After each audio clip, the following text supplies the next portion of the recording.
Good morning. I'd like to welcome you to our monthly work session on May 2nd, 2023.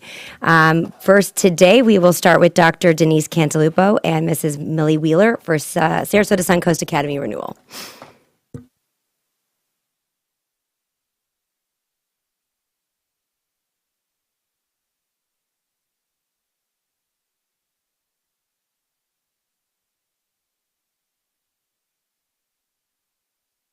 Is Mr. Crump. He's the headmaster of Sarasota Suncoast Academy.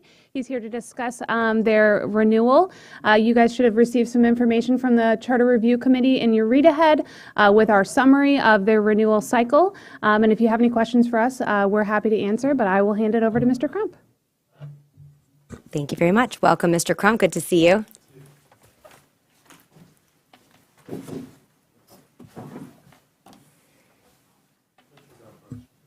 Press push, and then once the light is neon green. That's it.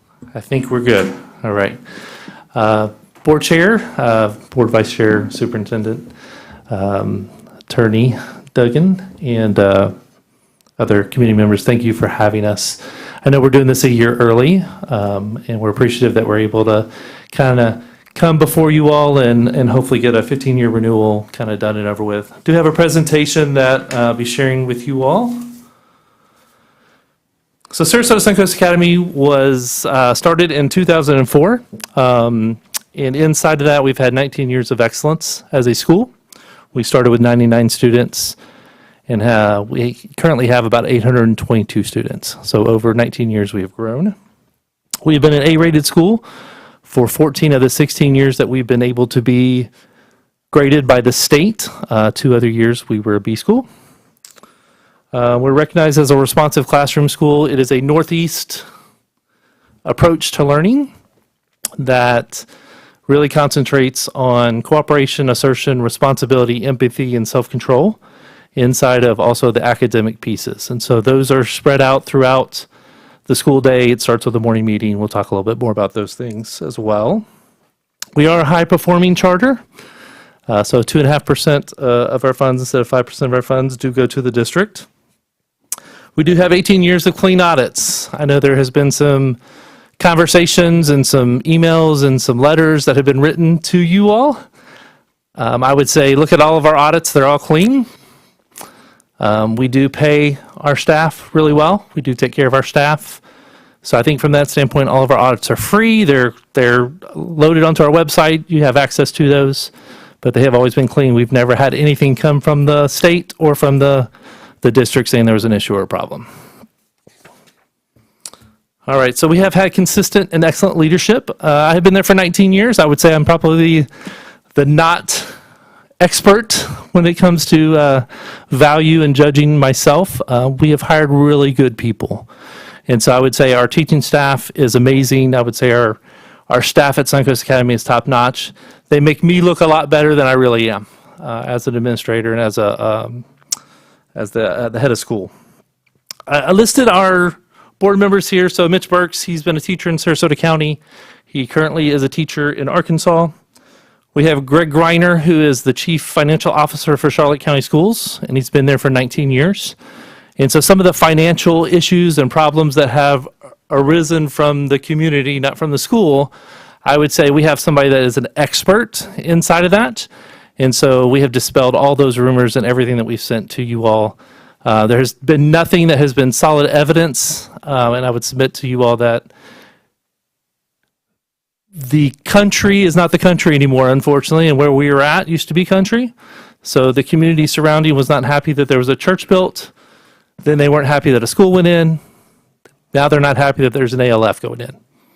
And so I think a lot of the pieces that are in play there are because of where we're located. And so the financial piece that Greg Greiner presents and has at every board meeting, make sure that we're on target to make sure that we do the things that we need to do. And again, all of our audits have been clean. We do have an attorney on staff, James Gordon. He's amazing. We have a construction company owner. We have a business person that's also on our board. So I think our board is representative of the community. And I think they have a lot of expert opinions, and when they don't know something, they go to other members that are on our board to get that. Stacy Homan is the new lead principal. She's been in our school for 15 years. Justin Camlade is our middle grades principal, and he's been there since the onset of our middle grades in 2017 and 18. Our staff is highly qualified. There's always a misnomer for charter schools that our staff doesn't have to be certified. We don't have to have certified teachers. I want to dispel that rumor again. I know you all know that, but for the public, we have all certified teachers. Whenever they're not certified in something, they have to be put on our website as out of field, and so we've listed all those on there as well. The next piece is our student growth and community interest. So when we started in 2004, we had 99 students. And again, we have grown to over 830 that we had last year. We're at about 822 this year. Next one, what we offer, what we have. With Responsive Classroom, we have our daily morning meetings that happen. So it's about a 15-minute where students are greeted every single day by other students. They're greeted by the adults that are in the classroom. It's not just come in, sit down, get to work. And so a lot of the character ed that we do at Suncoast is built upon making relationships, and those relationships in this time and age is huge for those students, especially when we're starting out in kindergarten. What we've noticed from students that stay from kindergarten through 8th grade, when they enter into high schools, those kids are amazing. When they go to high school, they're well-rounded. They have the ability to use a lot of the social skills that we've been teaching to be successful inside the high schools. I have 3 children that have gone through from kindergarten through 5th grade because we didn't have a middle school when my kids went into middle school. They transitioned very well. I've got a 4th grader that we have adopted that is now going through. We have a kindergartner that is in the foster care system. And the transition for those kids that are even in the foster care system, it's an amazing transition piece because of the amount of time that we put in for cooperation, assertion, responsibility, empathy, and self-control. You're going to hear me say that a lot. It stands for CARES. It's something that's plastered all over our school and around our website. So other things that we offer, we have school musicals, we have our gifted, we have advanced coursework, we have the arts, orchestra, guitar, band. We just had a big band concert. We're highly competitive in all our athletics. Being an ex-athlete and having athletes that are my personal kids, that's a huge thing. And I think it allows students that participate to be disciplined, gives them opportunities to do things that are outside of it, as well as the band pieces and the arts pieces that we have. We have clubs in our middle school, and then we also offer courses for students that are struggling, including tutoring, summer school, ILA, and ESE services. So just to highlight kind of our test scores, we score above the district and state average, even our students with disabilities. And so we're not perfect by any stretch of the imagination. We have things that we look at yearly to work on. It is interesting this year as we move to different testing to see what that looks like and kind of figure out with you all, as you all figure it out, kind of where some of those deficits are so that we can continue down that path. So that's a lot of our testing results, which was in your packet as well.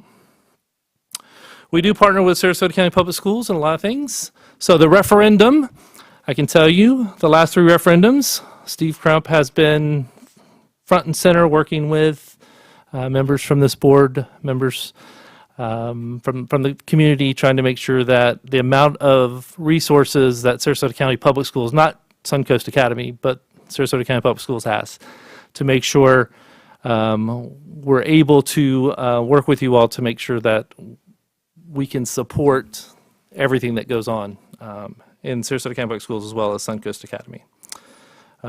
We've housed signs, we've staged signs. I put up signs personally. I've taken signs all over the district, kind of courier for the referendum. I've worked on the Charter Review Committee, so all this wonderful stuff that we gave to the committee members in years past, I have worked for 5 years during that process. I believe Ms. Marinelli was with us on some of those whenever I served. So we like to think that it's not just us versus you. We like to think that we are truly part of Sarasota County Public Schools from a standpoint of we want to see students succeed. And everything that we do is meant for students. It's not meant for the adults. A lot of the people at Suncoast will tell you that our adults, that we don't make decisions based on what's best for teachers. We don't make decisions on what are best for parents. We make decisions on what are best for students. And so I think that will continue as we go through it. And we have, again, a track record of 19 years. We are highly responsive to questions, concerns. As soon as Suncoast gets anything from community members, from the district, from the state, we are very responsive, making sure that we are in line with what we should be doing. And so with that, I would say I'd take any questions or... Thank you very much. Mr. Enos. Excuse me. Good morning. It's my understanding you're retiring? So I am staying on as a consultant, so I wish I was retiring. That would be a great thing at 47 years old. Well, thank you for your leadership at Suncoast. I've heard a lot. I mean, one of the things is, is there plans for Suncoast, in future builds in reference to building a permanent structure out? Because I know how big you are, and obviously I know the staff members there. Are you looking at doing something to replace the portables? I know you're highly effective. I appreciate you coming in and sharing with us. I mean, you can't with the test scores that you guys have done, and I know I've seen your kids and your kids personally. Is there anything that you're looking at regarding a permanent structure? The Suncoast is looking at that. So I think part of the reason we wanted to come a year early was so that they had the ability to go and look at creating a new building at Suncoast Community Church. And so obviously we would support that because we would love to be out of the portables. The portables have great things because they have their own bathrooms. They have, an ability to do things differently. But a permanent structure would be great if Suncoast Community Church would be building that for us to be able to lease. So the goal is, yes, to be out of the portables. Well, thank you. And again, thanks for everything you've done out there. I know you've been there since the beginning, and truly it's grown into a great charter school. Thank you. Any other comments, questions? Mr. Edwards. This is the epitome of school choice as far as I'm concerned. It's a true partnership. You do a great job. I appreciate your work on the referendum. And as I said, this is how it's supposed to be from a choice perspective. So I can only congratulate you and wish you better success over the next 15 years. Thank you. Thank you. Mrs. Marinelli. Thank you, Madam Chair. Well, Mr. Crump, we've known each other for many years and watched your school from the inception, and you and your staff have done a remarkable job. It's the only complaint we ever get is the same one, the finance, and you guys answer it very well. So anyway, I wish you a lot of luck. Thank you. As you're consulting, and never say, because look what happens when you retire. So, but please let your staff know that, we're very appreciative, and Thank you. and it's I will. been a pleasure. Thank you.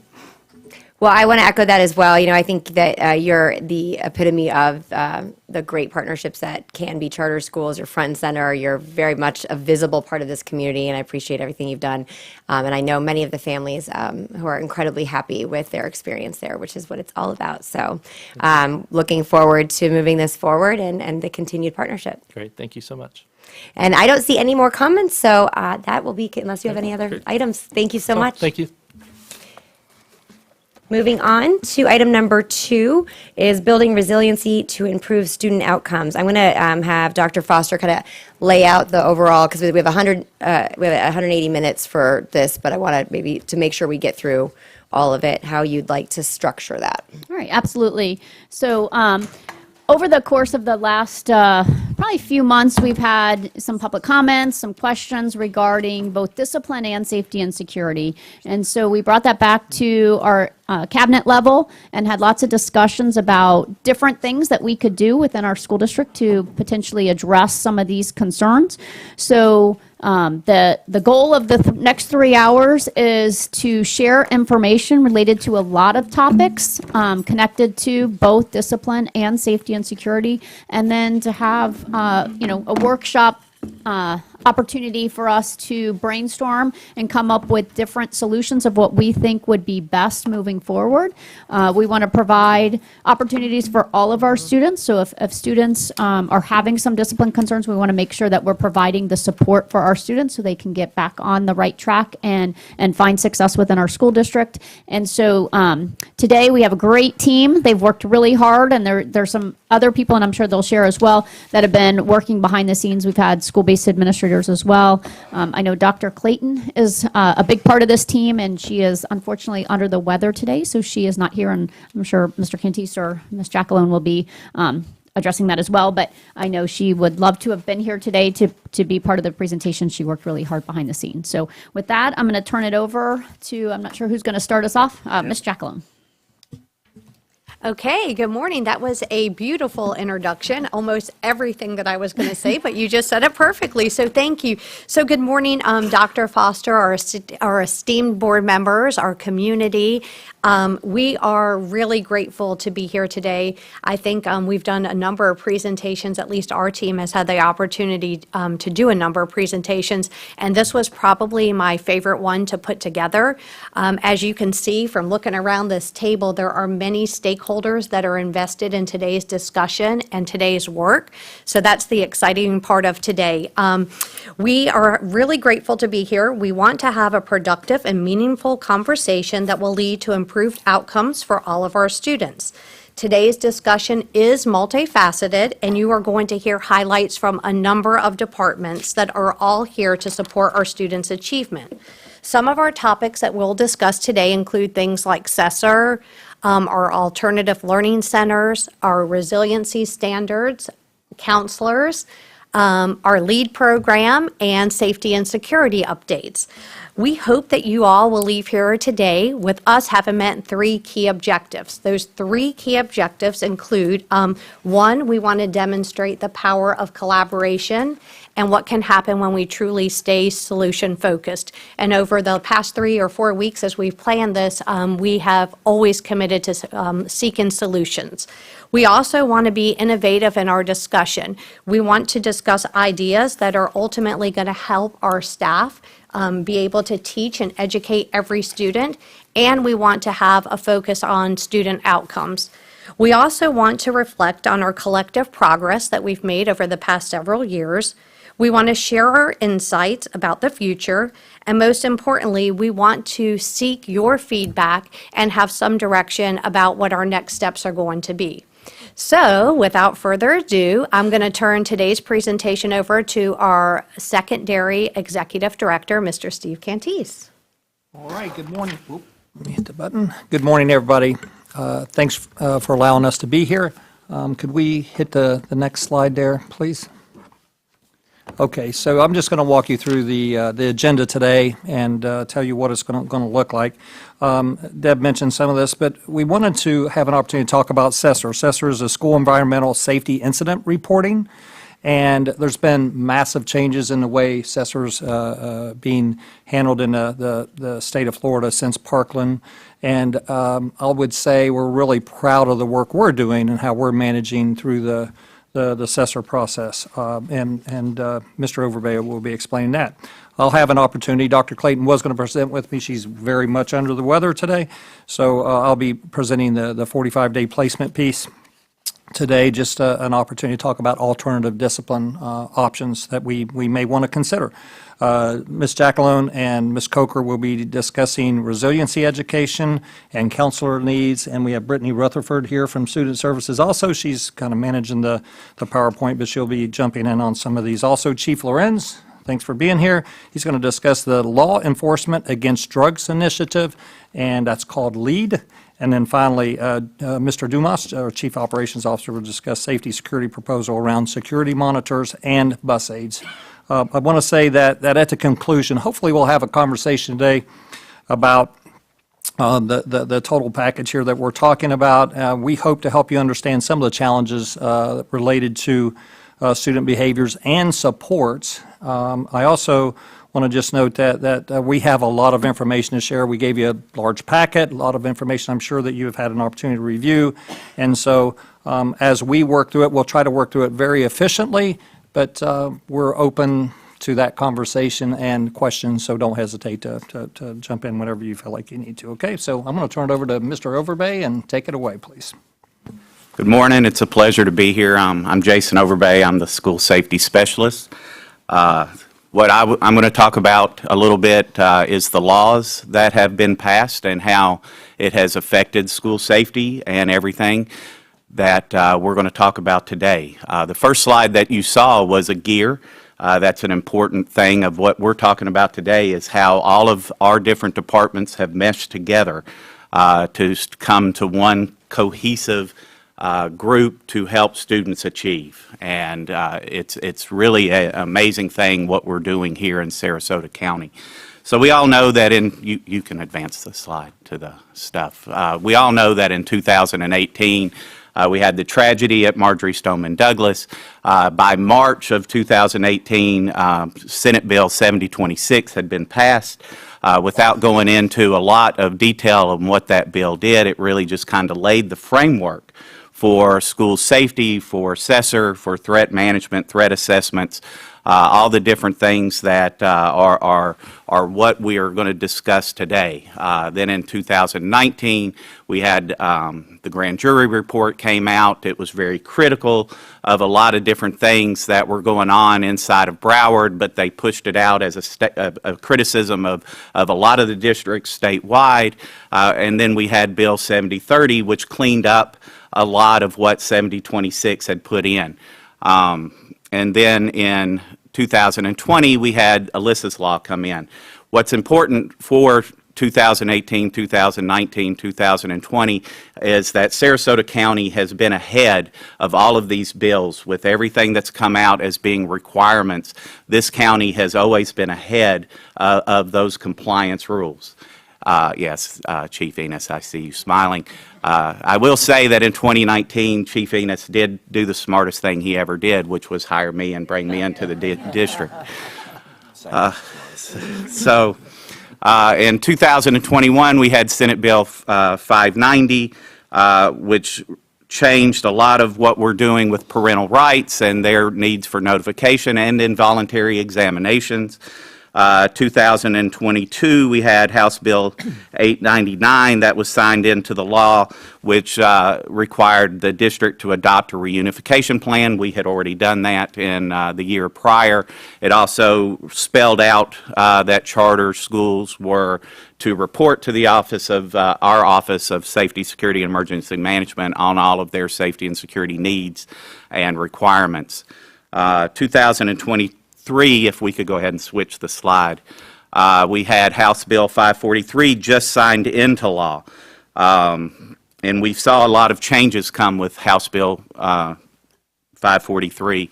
One of the most important thing that we saw really out of that bill was giving the Department of Education, the Florida Department of Education, the ability to pass emergency rules if they saw something that came through. And with that rule, inside of that law, we saw where they wrote that, without quoting what it said, that they believe school districts are not telling the truth when it comes to their reporting. They put in a whole lot more requirements for the school district in reporting SESIR and threat management violations and rules. We had Rule 6A10017 get passed, which is about SESIR and those rules. This is the amazing work that this district has done. So 6A10017 was passed, adopted by the board on January 17th, not the Florida Department of Education. All of those rules, instead of usually where they would be put into effect July 1, those rules went into effect on February 17th. So they gave us 1 month. We were able to get all of that together and adopt it and put into place ahead of time. So this group has really worked together like those cogs on that wheel. We also have our mental health coordinator that was that was in 2022, where her position was created, and we've worked very hard together to make sure that this threat management process is coming in seamlessly. We can go to the, is that the last one? Okay. So with these new SESIR rules, we are requiring yearly training for all administrators. We were already doing that. We have a designated contact to the state. Dr. Clayton and I are the SESIR contacts for the state. Every charter must have a SESIR representative that we discuss all SESIR matters with. And one of the rules that came out of this, and I'm going to read it, is that this new rule, it changed how SESIR codes are being reported. And this means now that students that have IEPs or at a very young age may have a SESIR event recorded on their discipline record. In the past, the district had the ability to make it a Z code or a general code that is under Sarasota rules. No longer are we allowed to do that. If a SESIR event occurs, even if it's a kindergarten student, the state now requires that we report it as a SESIR event. The district is allowed to change how the discipline is done based off of age and cognitive ability, but the district is no longer given the ability not to report it as a SESIR event. So our numbers, our SESIR numbers, are going to go up significantly, and we just need to be aware of that. Like I've said, we work very well together. We've been ahead of all of these rules. We managed and developed a district-wide threat assessment, threat management team long before the state even thought it was a good idea, and now in the newest 6A118, it is now required that every district have a threat management team at the district level. So I'm going to turn it over now to Mr. Cantis, and he'll go into more of what's going on with SESIR. Okay. Thank you, Mr. Overbay. Anybody have any questions regarding SESIR and the updates on SESIR? Good. I have a question on the SESIR reporting. I understand that the state legislature has said this is the way it's going to be recorded. Do principals have discretion, if it's a kindergarten or a first grade, whatever, to decide if that is going to be a SESIR? No, ma'am. So if it is a SESIR event, it has to be reported as a SESIR event.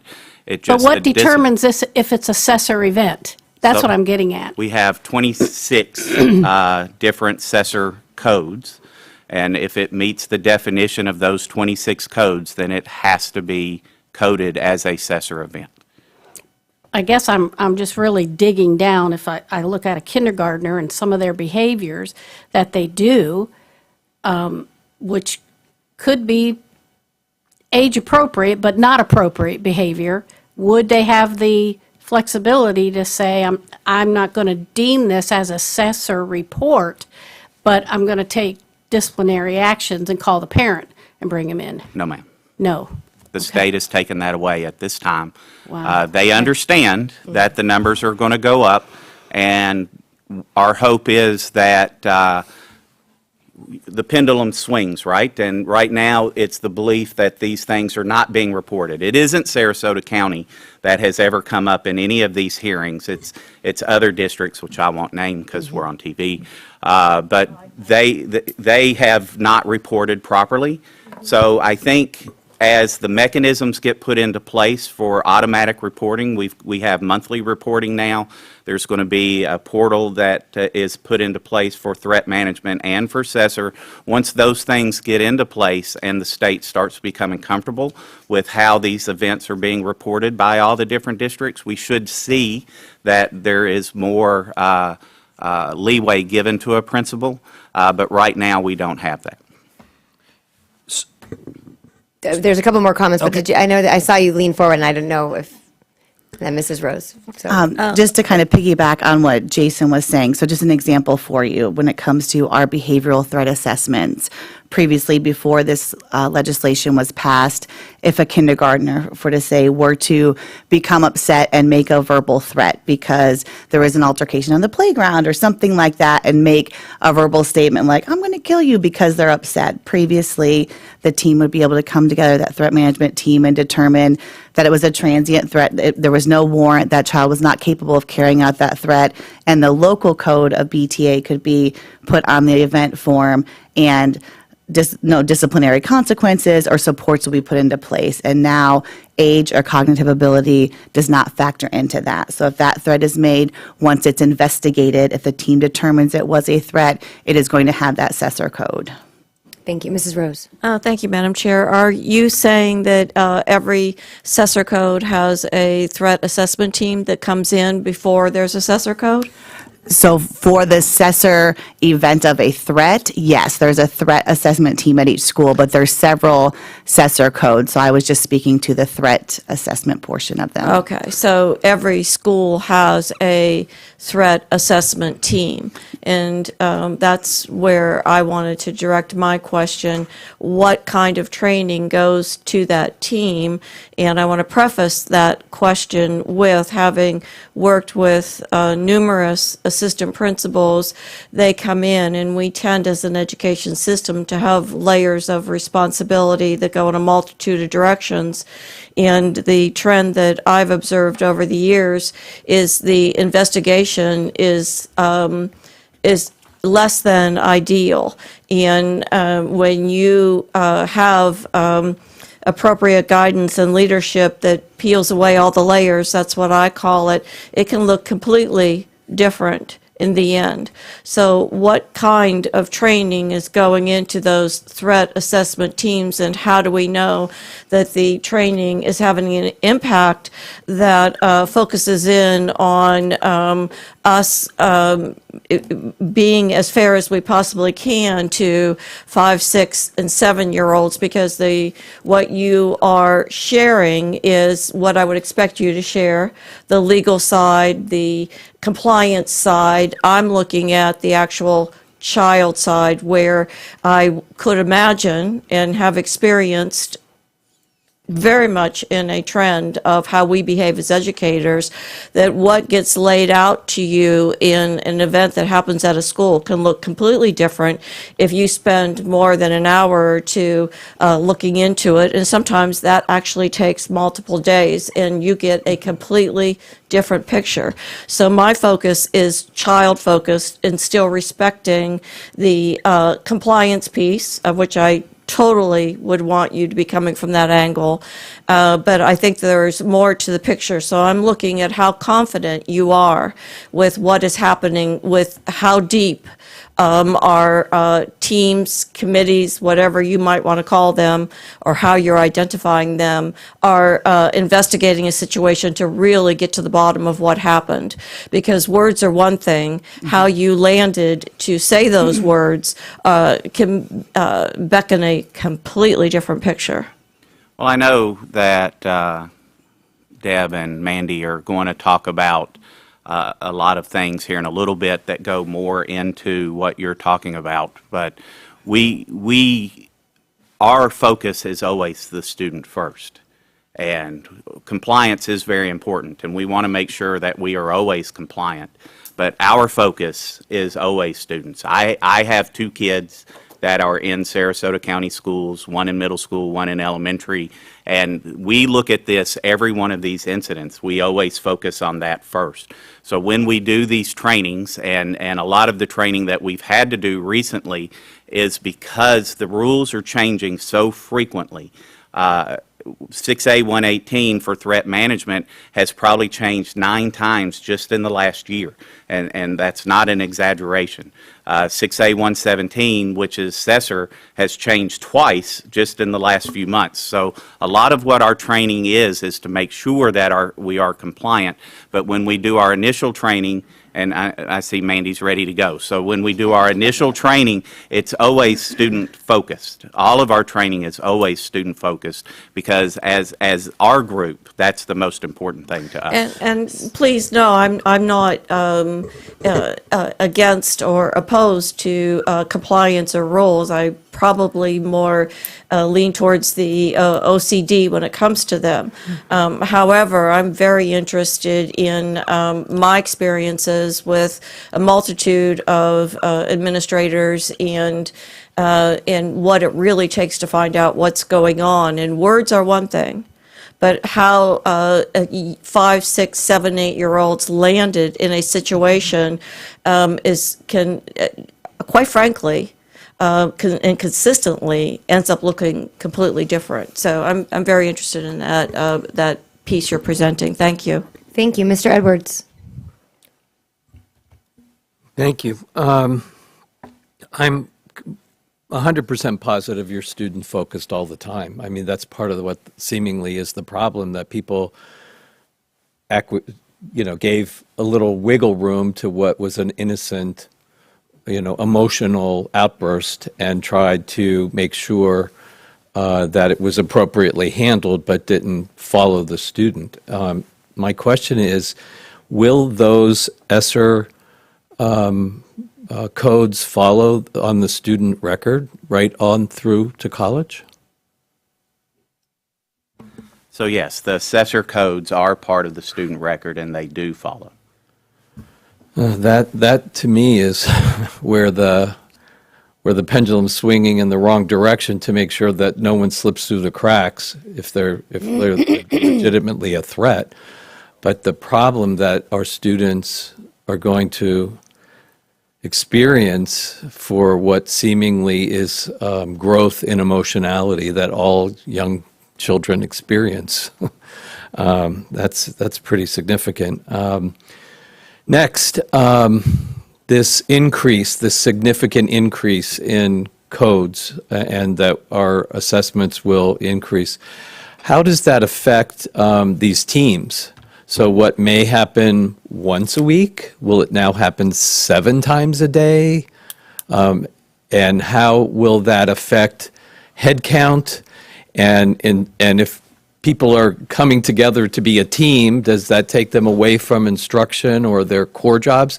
I guess I'm asking, where the heck does this bottleneck, and is this going to, not that I'm not wanting to be compliant, don't want anyone to get that message, but somehow it's more expensive, it's less instruction time. Help me understand that. So let me jump in real quick. We've been going through the behavior threat assessment process and the suicide risk assessment process for the last 2 or 3 years, and we've seen an increase in the numbers over the last 2 or 3 years. So I think we're already there. I think we are, as Jason said, the changes to the SESIR requirements and reporting. We've been, and I just have to give them huge credit, Mandy, Jason, Michael, Dustin, all these folks are working together. These are multi-departments that are coming in every month with our principals and training our principals on this. But at the end of the day, I think we're already dealing with the behavior threat assessments and the suicide risk assessments. I don't see the number increasing. It's already a very time-intensive job in our schools. I mean, you're pulling an administrator, you're pulling the SRO. Anytime these threat assessments, there's a very specific group of people, a team that is pulled for that. And a threat assessment, depending on if it's deemed substantial or not, then, it depends on how, it could be very, very time intensive. So, Mr. Edwards, I don't know that it's going to be a large increase in time, but it's already a challenge. But I want to give credit to a lot of folks who have kept our people abreast and our administrators for being open to the process. And I want to say one other thing. One of the reasons that we're here, if you go back to Parkland and at Stoneman Douglas, the gentleman that created that incident, that terrible incident, there were what the state found and what the commission found. There were so many missed opportunities, and just like I think somebody said about the pendulum swinging, certainly they don't want somebody to slip through the cracks again, and the worst of all things could happen. And so the state is putting in a process, that's certainly arduous and challenging. But at the end of the day, when you take a student who's in, I don't know about kindergarten, but when you start taking students in elementary and in middle school and high school, and all of a sudden you're starting to see this trend of you pull the SESIR codes up, you pull the discipline file up, this will follow the student around the state if they go to other schools, and many times these students are mobile. But on the other side of that is you're able to identify and intervene when a student has had the second offense. We can get student services involved. Third event, we're getting resources in the community involved. So that's kind of the other side of it. So it's a balancing act. I'm sure it'll swing back a little bit, get to where it needs to be, but I just felt like that is from an administrator's perspective, I appreciate the fact that we have that data and we can track that data as we go through. I just want to follow up with that. I'm really going on what Mr. Overbay said, that our amount of codes are going to increase. So that was how I started, and I'm not discounting the fact that, to me, behavior and mental health, suicide interventions, I've been saying since I've been here, we have a mental health crisis within our students, and I know Ms. Jackalone and I have had several ongoing conversations about what we can do and how to, but my concern is that I'm hoping that, if a young person has that on their record, that a college admission would realize, oh, they were 5 years old.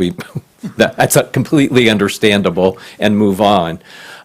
So I agree that the pendulum can swing, but it's seemingly, and as I said, we don't want anyone to slip through the cracks. But my concern is, because I know that Sarasota, we really stay on top of that, and our interventions are top notch, particularly when it comes to kids in crisis. It's the resiliency piece on the other side, on the proactive side, that I've struggled with, not our kids in crisis. So I'm okay. I'm just concerned now about these teams having to come together on short notice, and how much time and effort that again takes. And if you're roughly saying it's a week, am I hearing that? Is it a week for that team to come together and review the assessment and come up with interventions? Is it a week, or is it an hour? And then how many times do you think it will increase? And then what burden will that have on the school? That's what I'm really trying to get down to. I'm not suggesting your work isn't always top shelf and high quality. So when it comes to the threat assessments, I would say it depends. It depends on the student. It depends on the event that occurred. It could be an hour that the team has come together to investigate this threat because it's pretty cut and dry. It could be several days, depending on the severity of the threat. And we'll talk about that more as we kind of go through. It fits in perfectly to that resiliency piece that you were talking about. Just one thing overall that I wanted to share is, when we talk about a threat assessment, the purpose of a threat assessment is not to discipline a student. With that being said, that does not mean there aren't disciplinary consequences if there is a very serious threat that occurs. The purpose of this team coming together to investigate the threat is to determine, why is this student making this threat, and what supports and services and interventions do they need, so they are able to respond appropriately when an event happens at schools and be able to be in the classroom and learning. So it isn't for discipline on the threat assessment side. It really is to figure out why this is happening and what does the school team need to do to ensure that this does not happen again, and it's preventing an act of violence from occurring, and students and families and staff is supported. Can I answer Dr. Rose's question, Ms. Rose's question super quick? You asked about professional development. Mandy and Jason are going to be going to a state conference the second week of June, because the state is making some changes on how that professional development will be delivered. We're going to be moving from the comprehensive school threat assessment guidelines model to a state-developed model. So I know when they come back, part of our summer planning is going to be designing a plan to roll out to make sure that that professional development is delivered before day one of students arrive, and number one, and number two, that professional development is ongoing. Mr. Cantees and Mr. Johnson have us as a standing agenda item for all of their principal meetings, so we can give updates, we can look at data.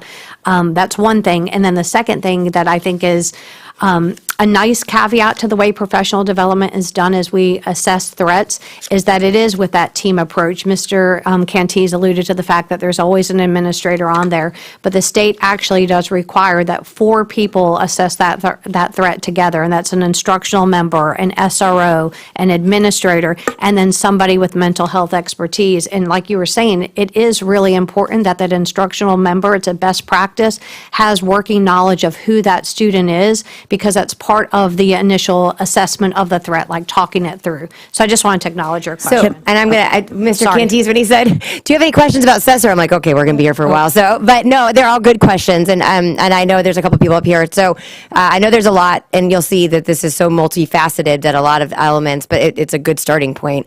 I wanted to just comment on what Mr. Overbay said, and I actually agreed to the testament that there have been so many changes and you guys are able to respond so quickly.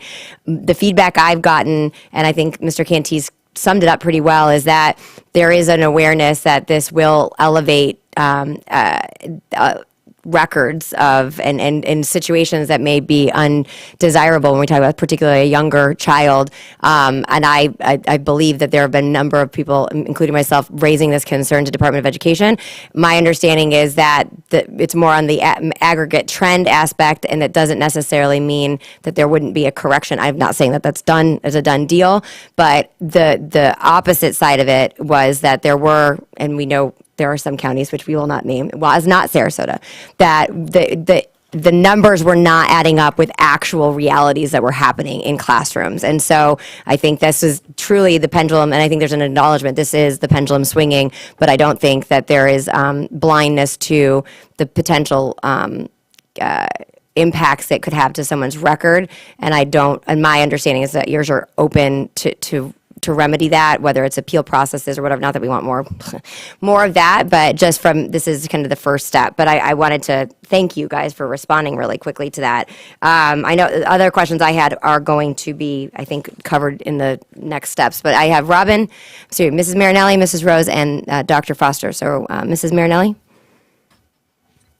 And I don't mean to be beating a dead horse, but kind of listening to Ms. Rose and Mr. Edwards, for me, it's still getting back to that human element before, the student does something.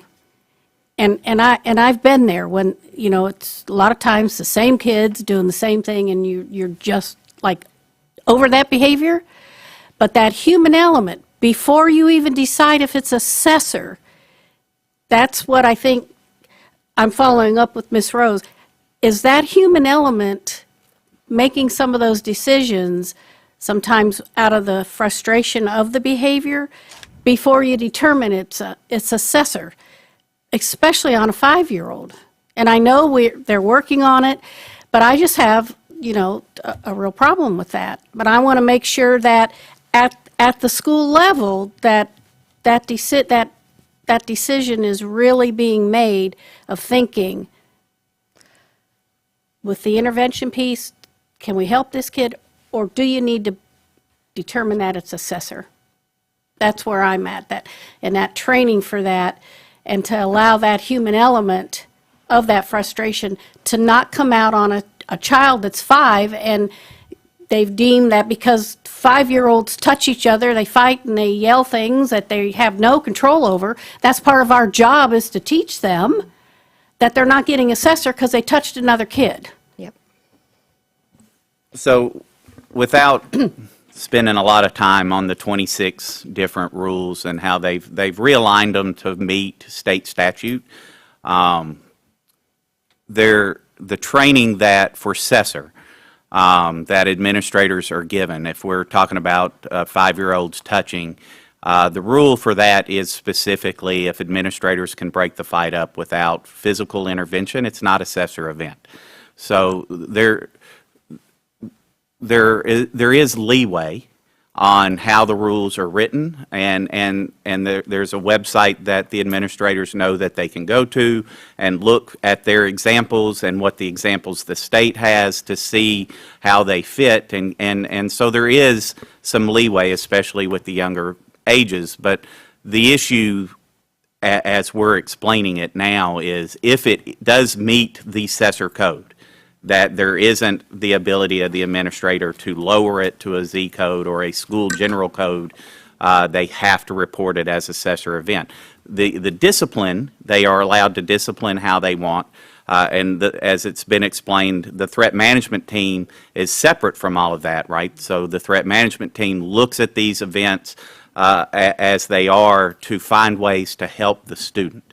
And so administrators are given a lot of leeway on discipline. It's just if it meets the code, they aren't allowed to not code it that way. That's the big change. Thank you. Mrs. Rose. Thank you. I want to be clear, I'm not asking you to not be compliant and not even hinting at that. There is weights and balances as we evolve through the roles that we play in serving our families and in particular our children. What I'm hearing, and I'm looking forward to where this is going, that you are deliberately saying that they are increasing. So for me, it's saying a little bit different message that perhaps the state is sending us. And because where I am going to voice right now is that we are better than seeing that increase. And if it's coming together in a superintendent making recommendations, and you as a highly qualified, experienced, compliant, wonderful team, this isn't the point here, are seeing this increase, yesterday we should have been putting things into place where that increase stopped and still stay in compliance. Because there is an issue for me. There's multiple, it's very philosophical, which gives us the ability to reflect. When I hear that's increasing, somewhere along the line, I would have expected to hear what changes have we made to stop that from increasing. And in particular, we are talking about our elementary students, which are the ones that we should be providing those interventions for. If a elementary student is on their second, third, or fourth SESIR, stay compliant. But I am going to tell you, and for me, Karen Rose, I have failed as a board member in not having a very strong voice that what are we doing with our budget, our resources, and our funds that was able to occur. But I'm looking forward to where you're going. Thank you. I just wanted to be clear. I'm not asking you in any way, shape, or form to not be compliant. That date is to give us a very deliberate message, and I have received the message that, we need to be intervening in a completely different way. Thank you. I'm not going to answer, but I do want to say that as Deb and Mandy go into their presentation, you're going to get a lot of the answers that you're looking for. But those answers are not matching where you say the data trend is gone. No, ma'am. What I'm saying is that because we're no longer given the leeway and taking some SESIR codes and allowing them to be a Z code, we have to name them as a SESIR event. And I'm not objecting to that. Actually, I think there's a purpose for that, and I actually, having been a principal and a behavior specialist and you name it, I actually agree with that. Let's tighten it up, let's structure it. But that tightening up and that structure is sending us a very deliberate message. If our trend and our record is increasing, it isn't about the compliance changing in my world, for me as one individual. It isn't about that we have less flexibility, but we have some flexibility. You have identified it. It is about that we have, if I'm hearing you correctly, allowed those numbers to increase, which means a district like Sarasota County with a referendum and all of the ESSER COVID dollars that have rushed in, all the nonprofits and foundations and organizations, I'm not going to agree that we should be sitting back and saying that compliance is the reason that our codes have increased.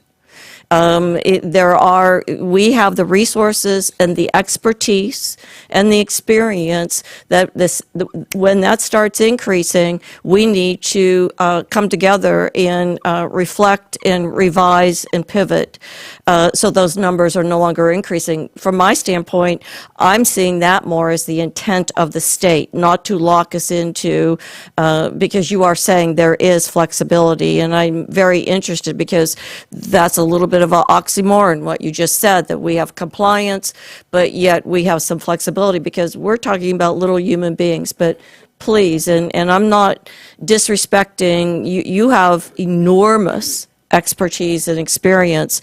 I'm saying that I, as a board member, will not agree to increased SESIR codes and say that it's because of compliance. That compliance is meant to tell us something. Thank you. And I'm going to make one comment, and then Dr. Foster. I think that in addition to, and I think part of what we'll talk about today is that, and this has been an ongoing conversation, there's been a massive concern, whether it's mental health, whether there's multiple reasons, and I think we're trying to peel back that onion, but seeing the rise in behavioral disruptions at such an early age too, and that, whether they lead to these massive catastrophic losses like Parkland, or there are other things, because, again, this is a trend that by capturing it, I don't want it on anyone's record. I think that's I think all of us are concerned about that. But my feedback, again, from the state is they don't want that either. But I think there is a value. I think I've heard you say, don't be afraid of data. It'll give us the opportunity to see what's actually happening so that we can deploy the accurate resources to address that issue, instead of a district wanting to be looking like and again, not Sarasota, but that's what's happened in the past. I think they were afraid of their data, didn't want to be known as the bad behavior school or school district. Dr. Foster. Yes, and thank then you. Robin. Thank you. And then after that, we're moving forward. All right. So with the workshop, one of our goals is to identify concerns and kind of share those concerns. And I know with the SESIR code, there is a concern, and potentially the pendulum has swung a little bit to the one side, and is causing an increase in the number of students that are being reported. And I know that's something that we need to continue to look at, and potentially even at the state level. But our team, one thing that our team wants to do today is also provide solutions. And I think for our district, as this continues to be worked out at the state level, it has demonstrated to us that there is a concern that we need to address. And I know that's coming up in our presentation.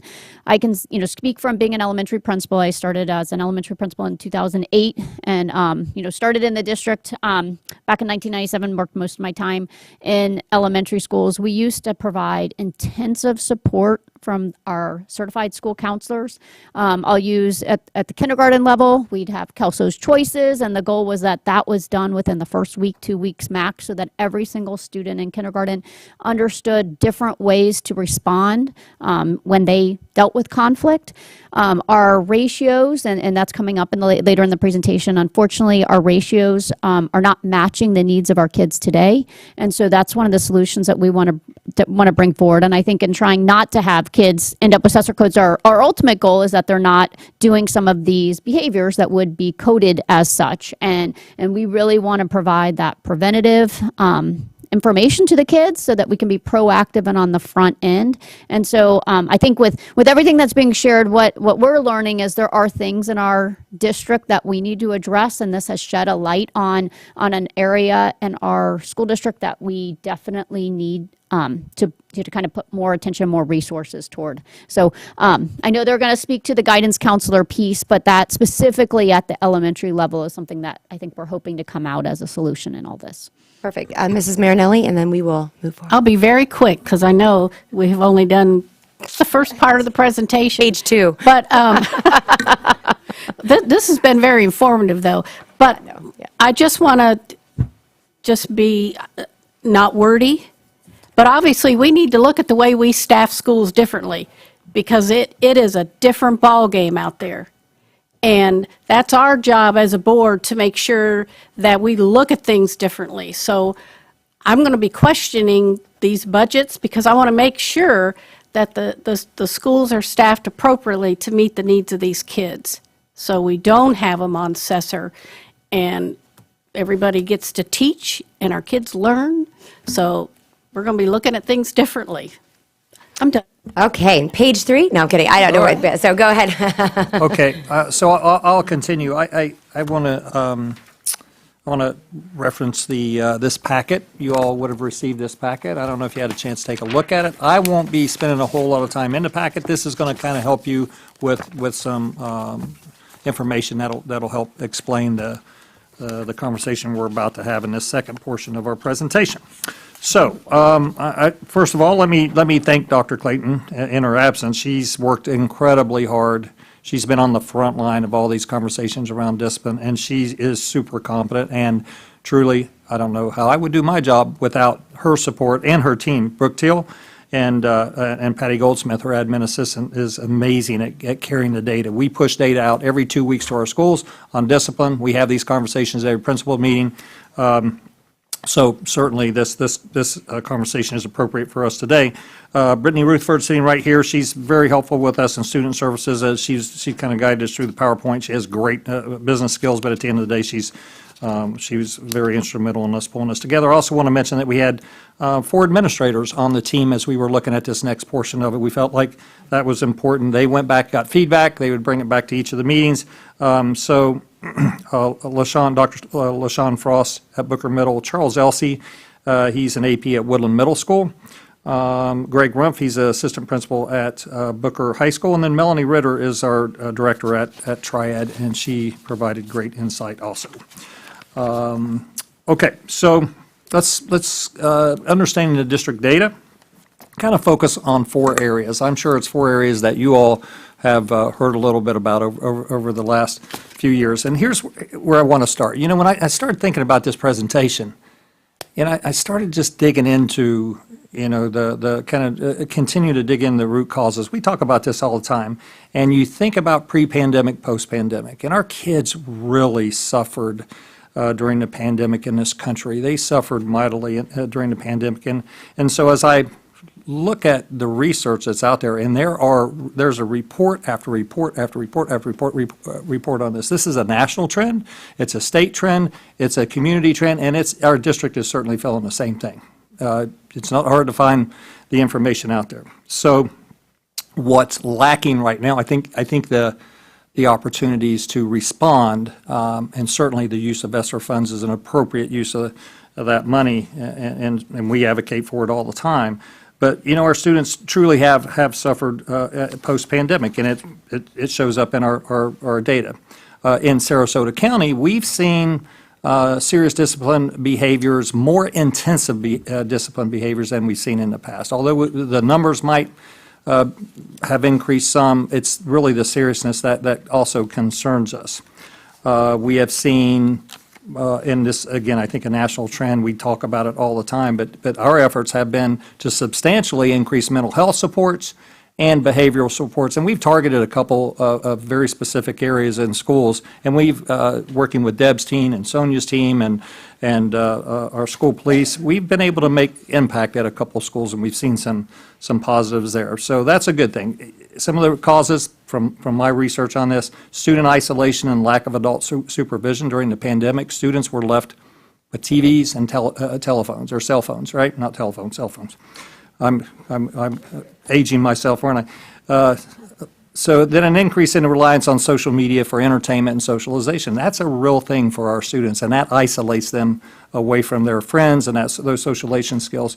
We have more substitute teachers in our system now, and so they don't have that skill set in managing those behaviors.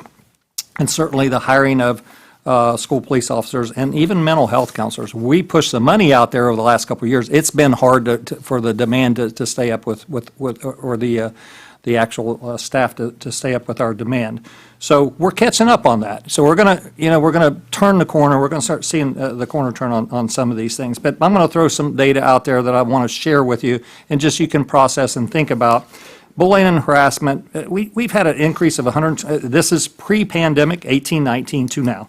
We've had an increase of 127 more substantiated bullying events in middle school, 38 more in high school. So if you compare 18-19 to 22-23, those are increases. Those are substantial increases. Physical aggression, a roughly 42% increase in incidents at middle school from pre-pandemic to post-pandemic. And that is one of our biggest challenges at middle school right now, is the students reacting. Yes. Was the number that you gave the first, the 127 and 40, was that a percent or incidents? That was incidents. That was incidents. Thanks for asking. And then so we've seen an increase in the altercations or the resulting to physical altercations to solve issues at the middle school. We've actually seen a somewhat of a decrease at high school with those incidents. Drug incidences have doubled at middle school, which is an increase of 38 events, but we never used to see them at middle school. We're starting, that trend is starting to occur. We've also seen a doubling of those drug offenses at high school, 115 more events this year than we saw in 18-19. And you know what we're seeing, that seems to be the vaping, the dab pens they call them, seems to be the biggest challenge we're facing right now. They are odorless, they're easy to hide, students have easy access. I don't know how they get a hold of these things, but they certainly have access to them. Tobacco is also a concern because I know you all, I hear it, I know you all hear about the vaping in the bathrooms, right? Vaping is highly addictive, and students are certainly accessing vaping. It's not cigarettes anymore, and again, it's odorless. I think we've turned the corner a little bit on that as we've been able to increase some staffing, but we still have a ways to go with that, and you're going to hear more about that later. If you go from last year to this year, OSS incidents, again, in middle school, we've seen about a 10% increase in OSS incidents, out-of-school suspension incidents from one year to the next, about 8% in high school, very similar, and about 10% in elementary. So we've actually seen that all the way down into the elementary grades.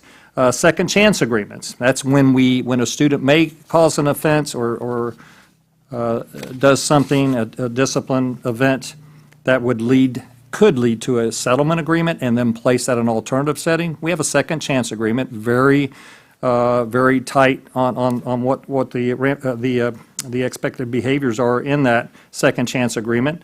And if it's not so egregious that we can go that route, we'll go that route on the first offense. And so we've seen an increase of 20% in middle school and a slight increase at high school in second chance agreements. And then we've also seen an increase in settlement agreements, an increase of about 60% from last year in middle school in settlement agreements, and that's what we're feeling at Triad right now. We have actually more middle school students at Triad than we do high school students, which is the first time that's ever happened. So that has ramifications for the work that we have to do and the resources that we have to provide. Okay, so that's kind of an overview, high overview of what the data looks like. If we could go to the next slide. So in Sarasota County, we have an amazing student services department. Deb leads a great team. Our ESE department, very responsive when it comes to our ESE students. And we're always looking at balancing our consequences with interventions. I want to give you an example of what that might look like. Okay, so let's say a student gets caught with a dab pen, THC in a vape pen. And so, potentially what would happen to that student, there would be a suspension.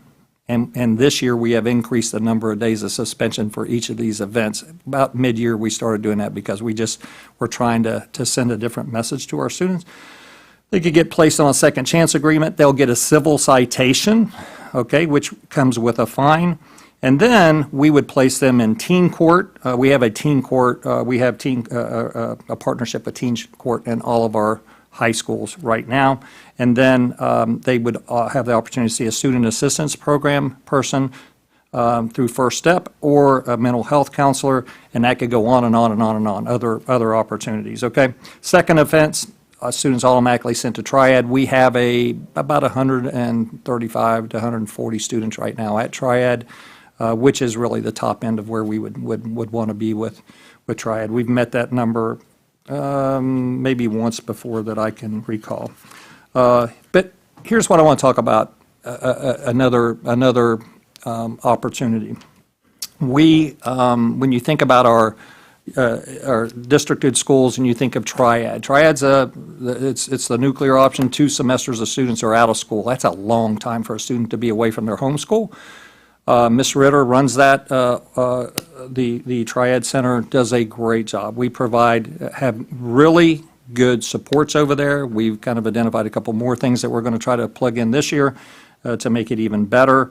And then at the school side, of course, you're going to get out-of-school suspension, you're going to get in-school suspension, Saturday school, goes on and on and on, just whatever the creativity of the school and what they can come up with.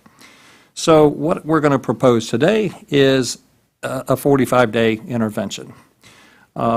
We've seen these in other school districts. They tend to come and go over the years. Sometimes they're there, sometimes they're gone. The 45, and we're going to propose 3 options for you to consider and talk about and think about. And then hopefully at some point in time we can make some decisions on this. The idea is this.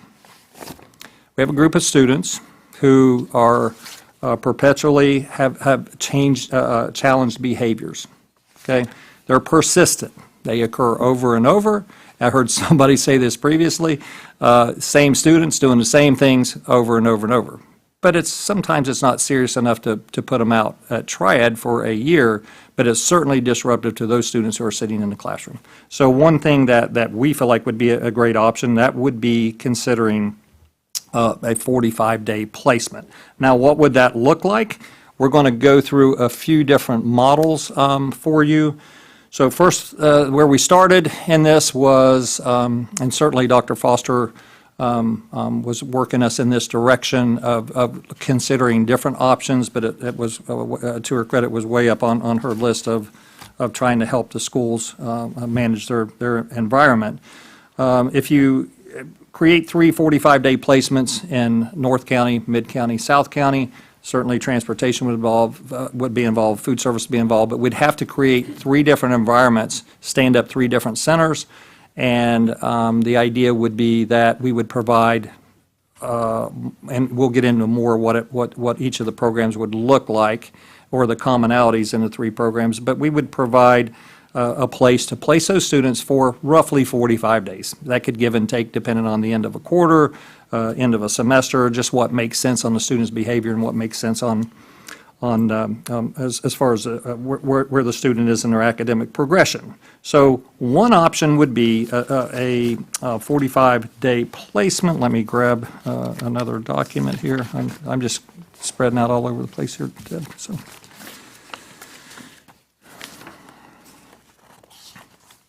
Okay, so for the 45-day placement, those 3 options, the big thing about this model, the barrier, the challenge is, you have to stand up 3 new centers and you have to staff them with appropriate staff. You have to have teachers, you have to have some sort of administrative support, you have to have some sort of behavioral support and some sort of guidance type of support, not to mention mental health support, social workers, and those kind of things that aren't dedicated to the site but would have to provide some support. So option 1 would be to have 3 separate centers stand those up. Jody and I have had some conversations. Dr. Clayton and Jody have kind of talked this one through. So the goal would be to have the sites fully staffed, have them work closely to post those positions and interview qualified candidates. Our district's curriculum team are working through some curriculum pieces that I'll talk about in just a minute. School and district professionals are working to find ways to align this program with FTE. That's a big deal. We're pulling a student out. We want to keep them aligned to their school, but the FTE piece has to be worked through with state reports.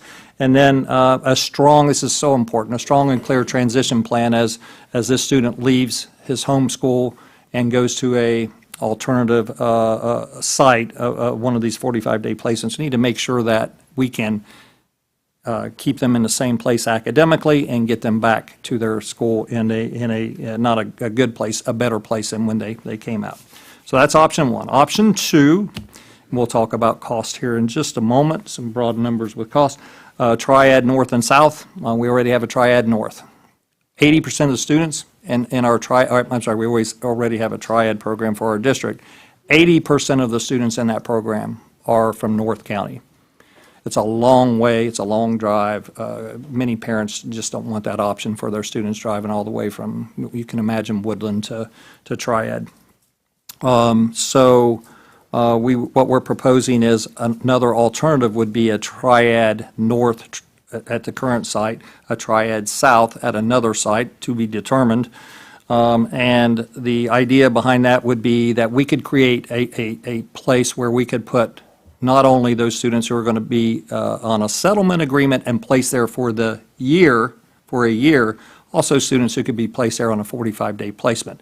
That would give you an opportunity to utilize staff in a different way, a more efficient way, and maintain the level of supports that we really need for those students.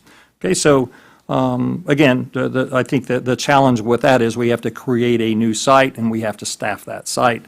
I have no doubt that we could do that if we needed to. The third option is an interesting option. This has been tried in a number of districts. We actually had adult high school in all of our high schools at one time in our district since I've been in this job. And it was a nice option for students. It was more about those students who didn't really function on a regular schedule. They functioned better on a late schedule. And we were able to provide that through dollars that came through our Career and Technical Education Center, the technical college. But this evening school model, students would come in after school is out at the high schools. We would have both high schoolers and middle schoolers reporting to the 5 comprehensive high schools. We would hire staff.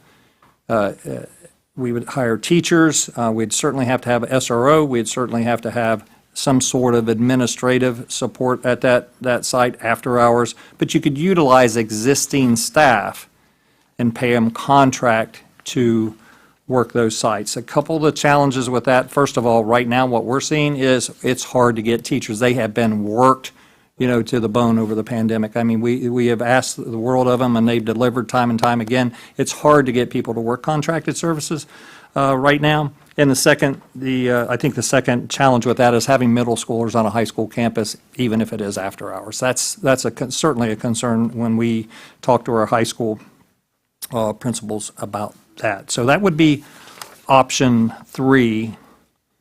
Make sure I'm not missing anything there. Okay, so those are the 3 options, just some common pieces. I'm going to run through this fairly quick, but curriculum instruction piece is really important. It's important, as I said before, that as we bring the students in, we need to make sure when they exit, they're in a better place academically and behaviorally, and when they go back, we don't want to see that recidivism. I did want to mention this earlier, that when we put students on second chance agreements, we have a lot of success with that.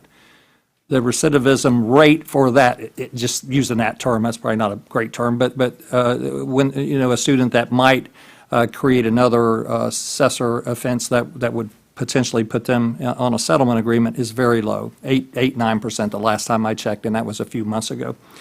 Okay, so we feel like we have some success with that. So curriculum instruction, we have a lot of internal resources that are great resources. We would want to combine direct instruction with computer-based learning to make sure we can meet the needs of every student. If you think about an English teacher that potentially could be teaching students grades 6 through 12, there's going to have to be a lot of flexibility built into the way they deliver that curriculum.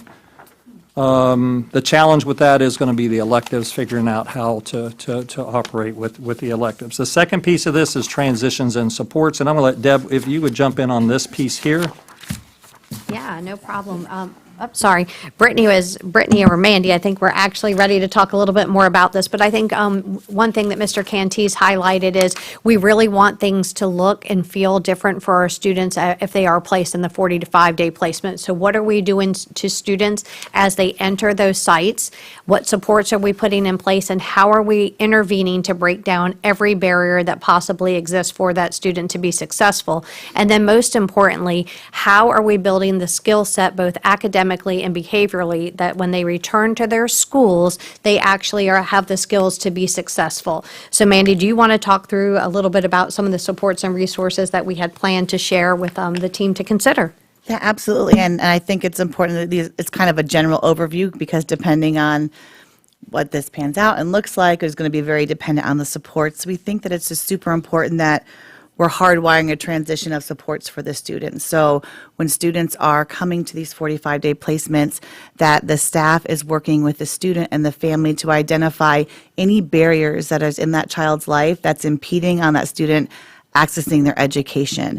So that could be things like meeting with the social worker to identify, have they applied for free and reduced lunch? Do they have housing? Is there additional needs outside of the school setting that they need? As well as what interventions and supports do they need while they're there? So reviewing their current, there's behavior intervention plans that are in place. How is that going to be applied when they come into this placement center?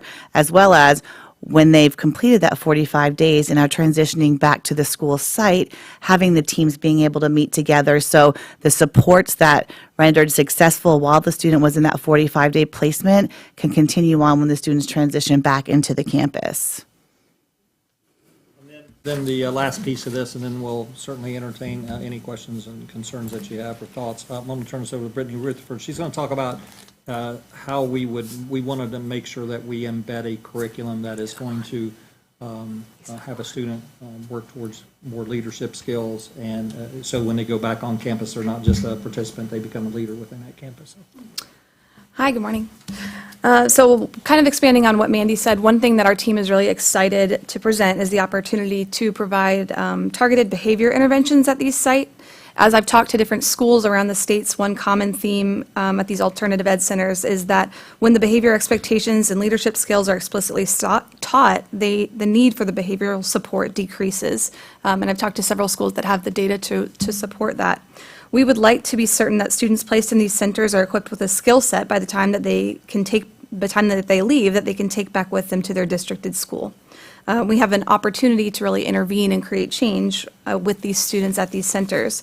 So as we're pursuing different curriculum structures, we would really like to choose a curriculum that aligns to the 5 key areas that you'll see on the screen.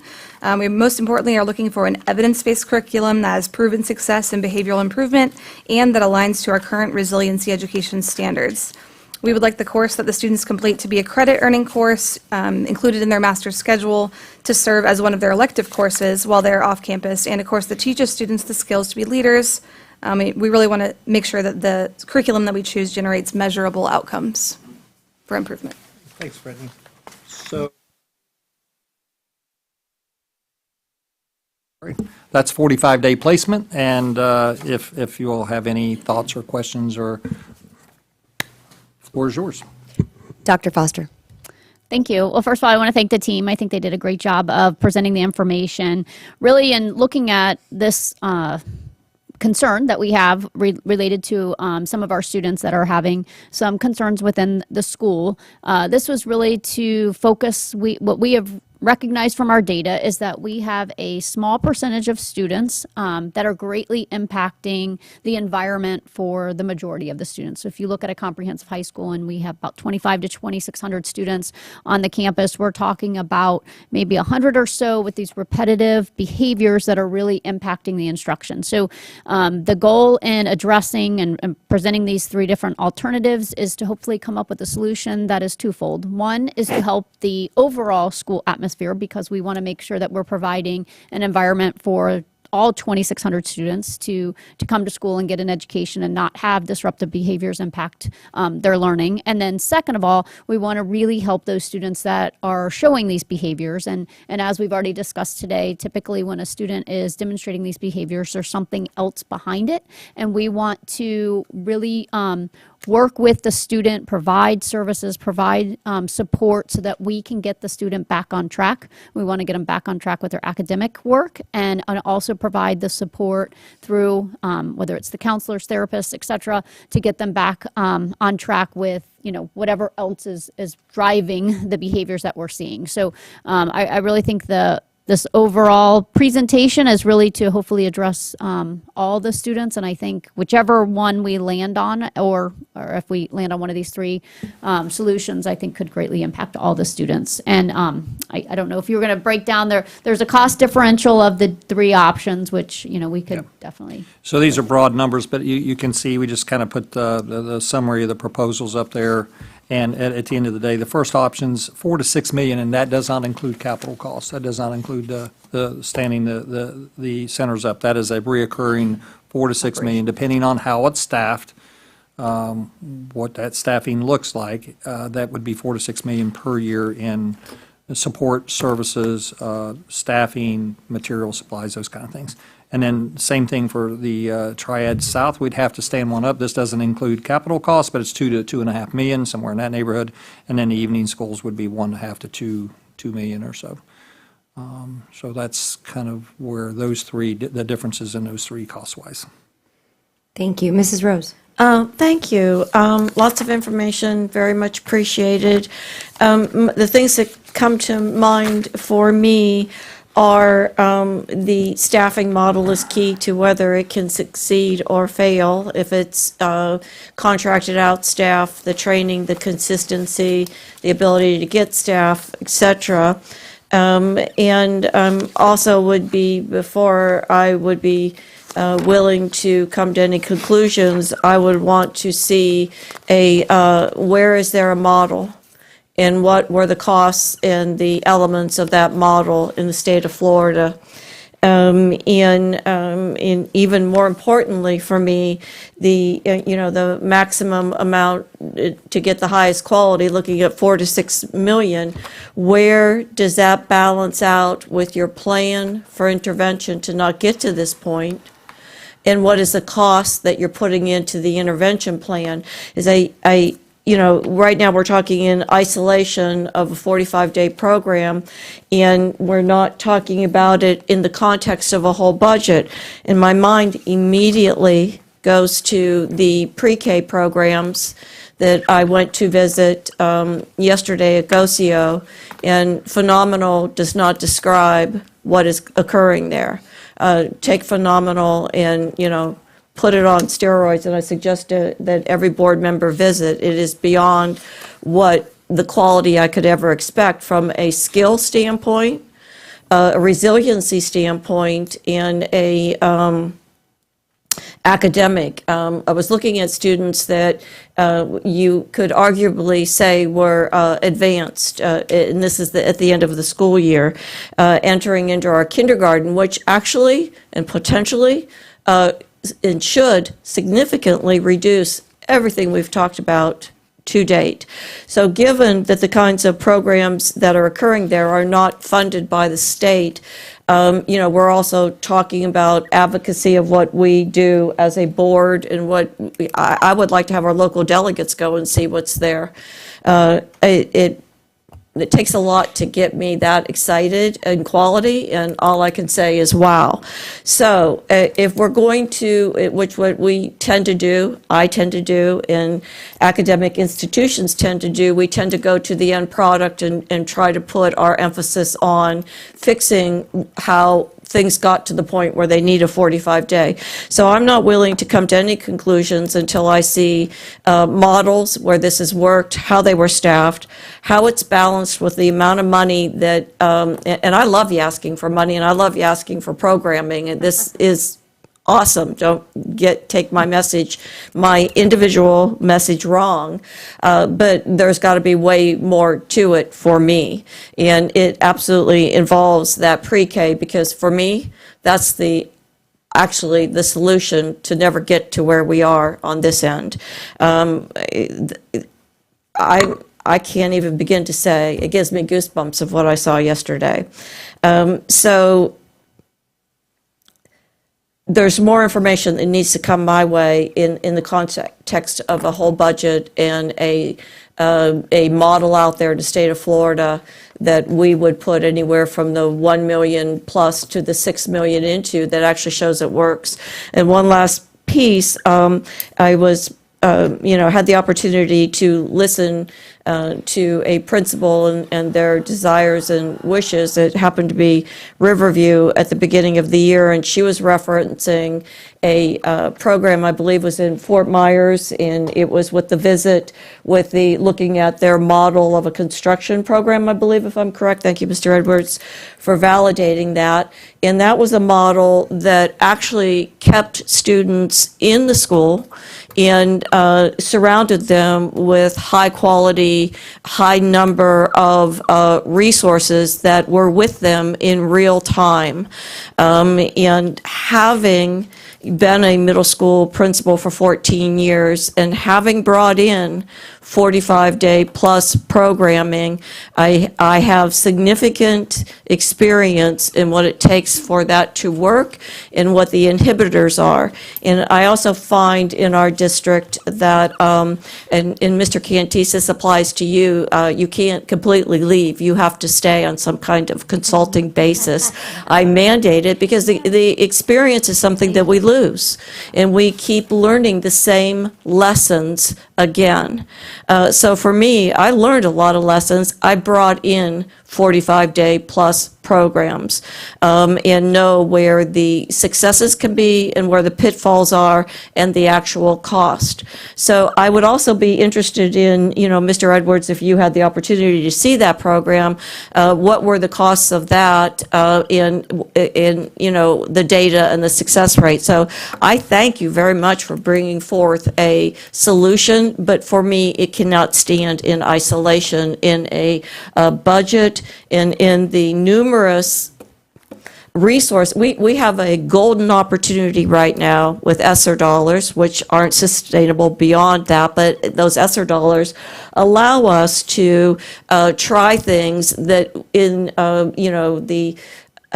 once those end at the end of the next school year, that gives us great information to focus the dollars that we do get and the resources that we have.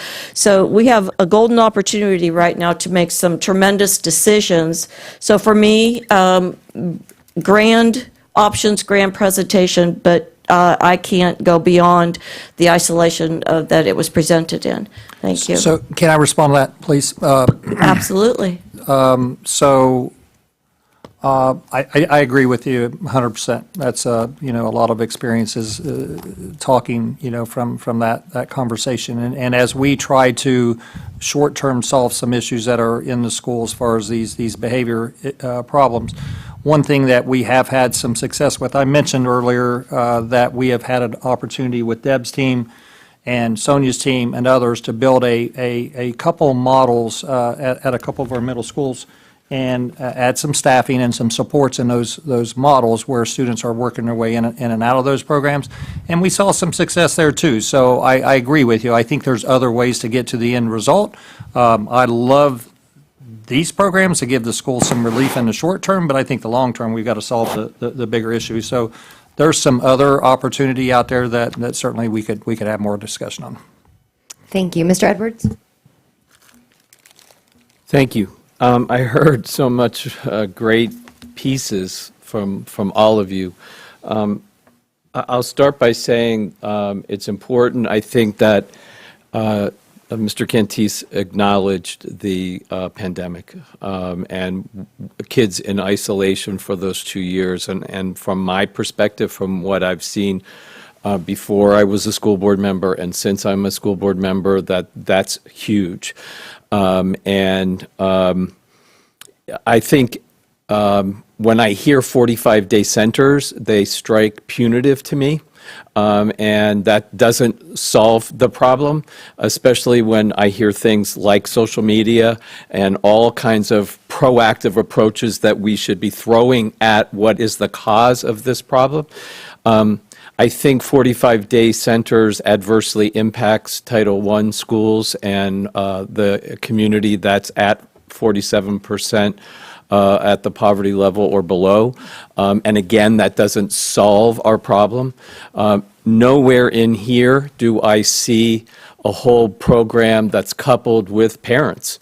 The successful programs, whether they're 45 days or not, are always inclusive of how do we get parent engagement and parent involvement. And lastly, in here, I did not see, which I've learned, I haven't even had a chance to talk to Ms. Giacalone about this, but from my quest of resiliency training, I'm learning that it can't just be students. We have to also couple parents, and we also have to couple teachers into that whole program. So it's when we're sitting here talking about, I know we're student focused. I know that's what we're doing. We're here to solve problems for our students, but until we make the family and the teachers and the program development and all those pieces come together.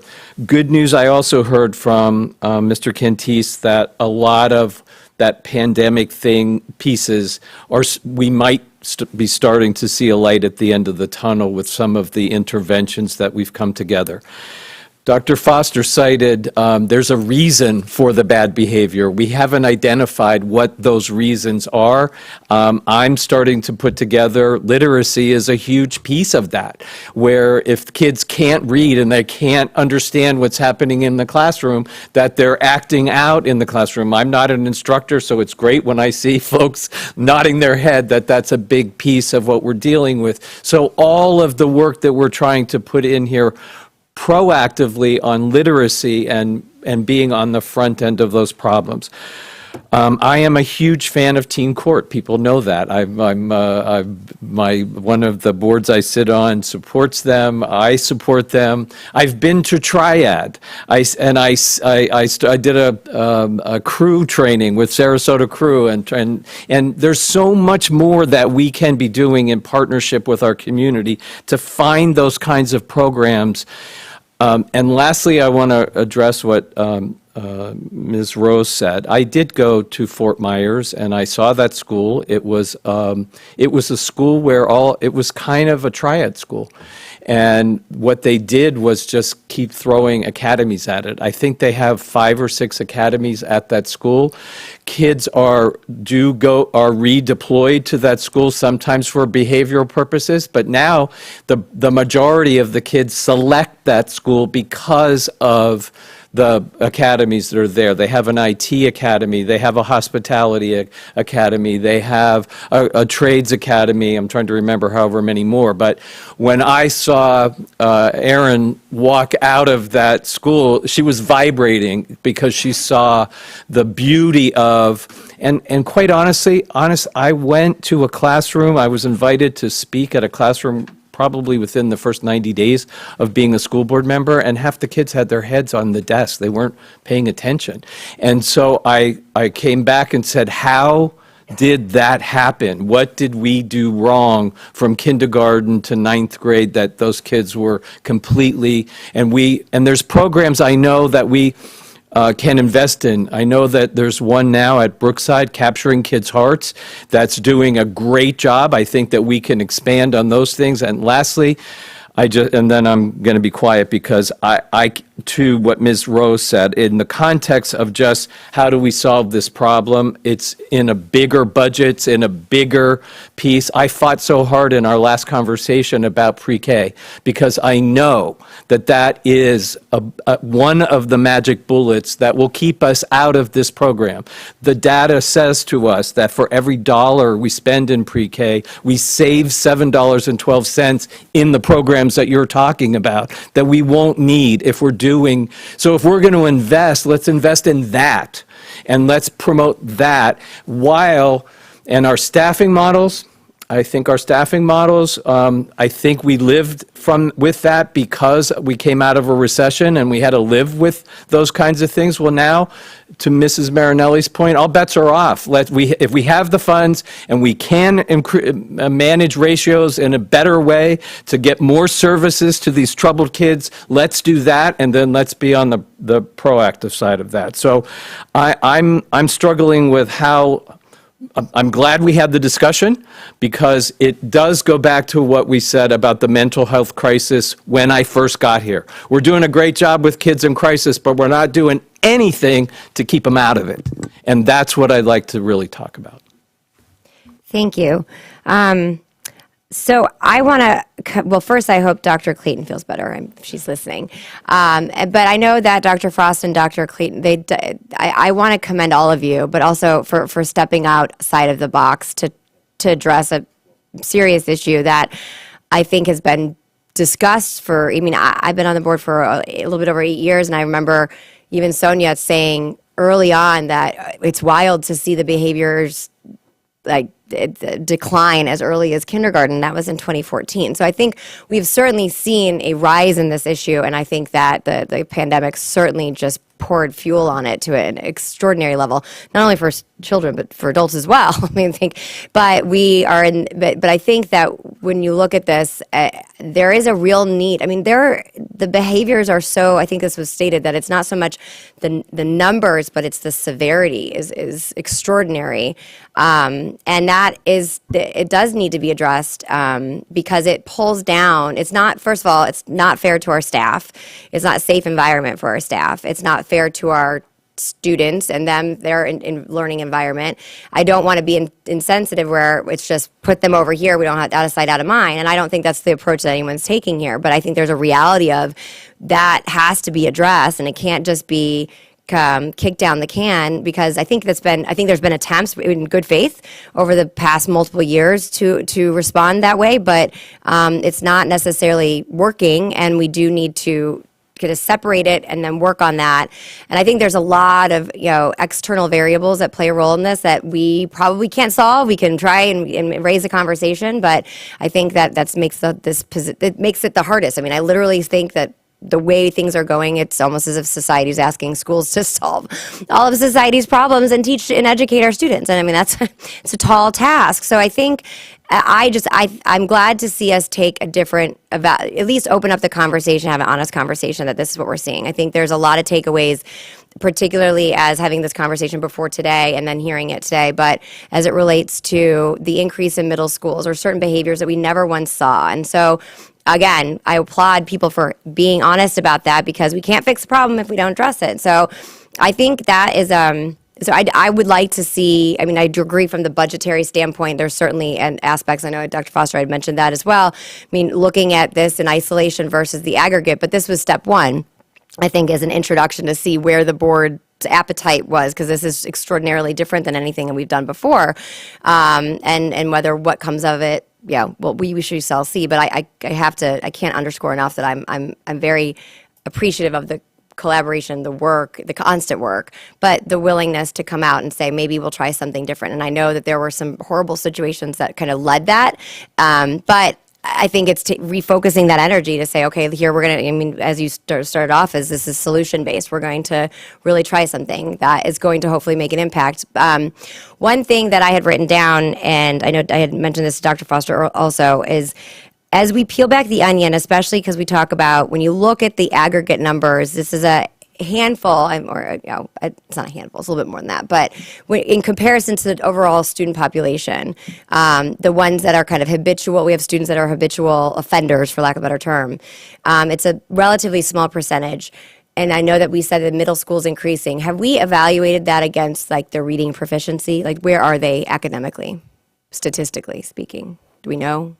I mean, I know statistically, usually, I mean, there's some past trends, but do we have a good handle on that? So we don't have a good handle on that, but I would say that, I think anecdotally, you would expect, our students who struggled the most, are struggling most now, are the same ones that struggled the most during the pandemic. And it's the ones that struggle traditionally in our community, and any community. And it's the ones who, are starting behind the 8 ball anyway. And so I think there's there's some definite value in keeping that at the forefront, because when you start talking about resourcing, that's a group of students who definitely need some additional supports. And I want to go back and say that I have to say that there's nobody more proactive than our student services team and all of our departments, and as we've tried to resource, one of the challenges we've had is just finding those resources in this community.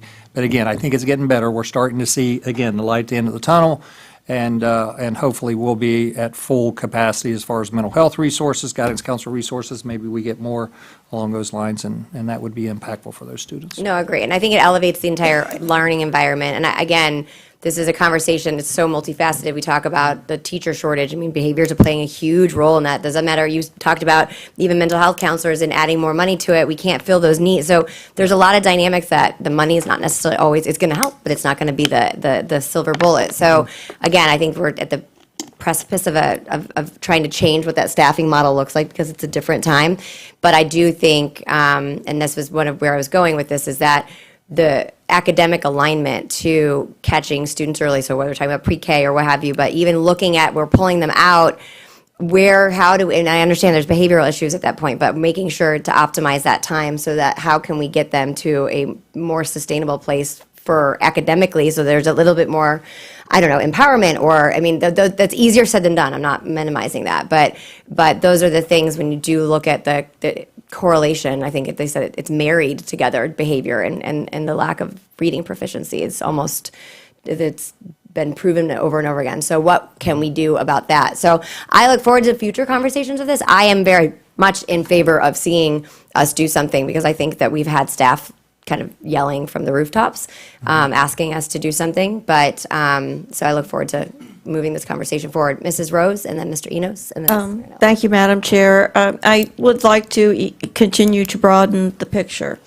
When we look at a budget, and I'm going to take it very seriously, how the budget creates systems and networks that we can see things moving and start to see the solutions collectively within change the data.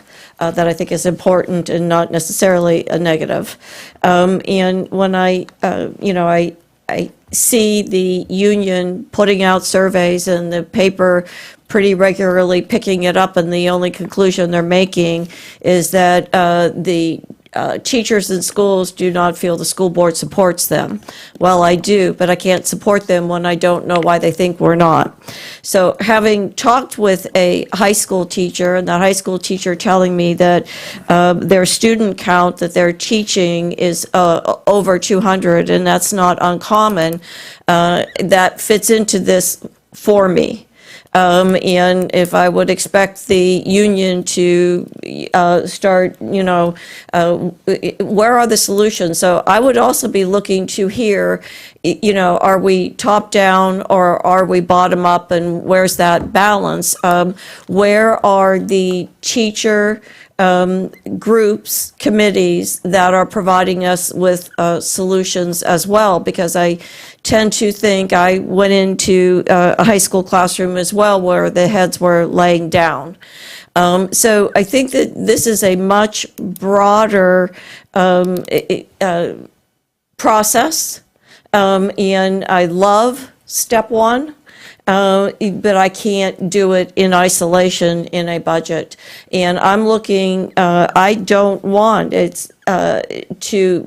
for any teacher or staff member to think that I, or any member of this board, just listen to us. Our intent is success of our staff and our students, to believe that we aren't here to support them. And I am very interested in their solutions in our staffing model and what we expect of teachers, because we have worked them to the bone, as you have worked to the bone, each and every one of you. So what's going into this budget, and what are we expecting just as a base of what teachers serve? Because if indeed we have teachers that there's 200 or plus students on their roll count, there is no way that they're going to do the very basic best practice, and that's build relationships.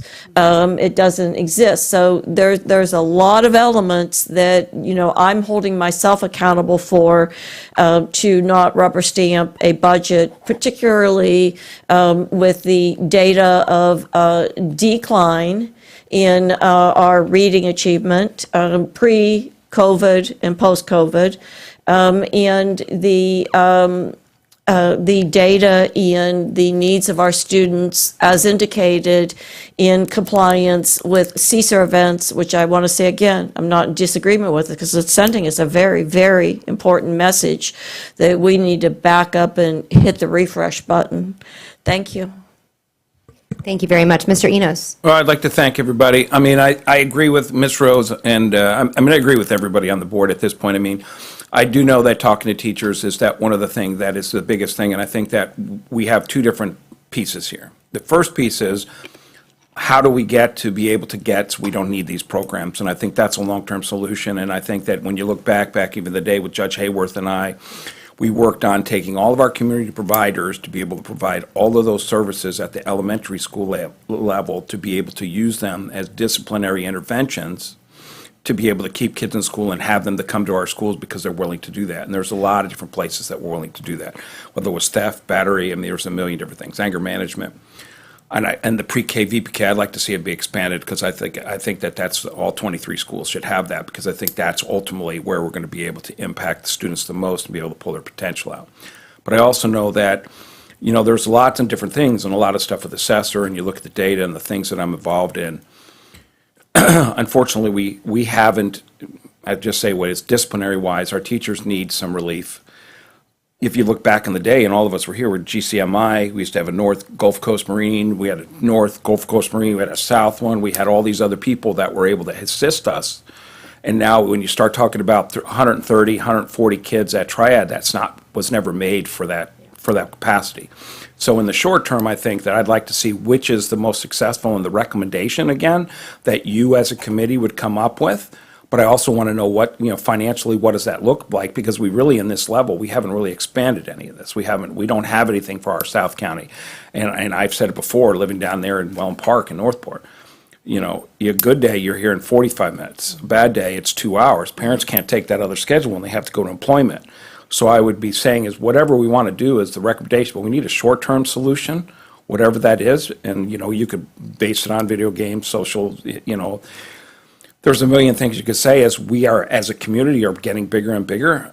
And the stuff that we're seeing, back in the day, I hate to date myself, was the big issue was Jimmy Smits took a shower back in, the Hill Street Blues, and you saw us naked behind and everybody went crazy. Now you can turn on anything and see horrible things that are on there. So long story short is, I think that in the short run, we need the budgetary to see what the recommendation is, what you would want, because what do our teachers need and our staff, our faculty, our principals, all our mental health people, where we need to be in order to give that relief, to be able to have the best impact for our butt.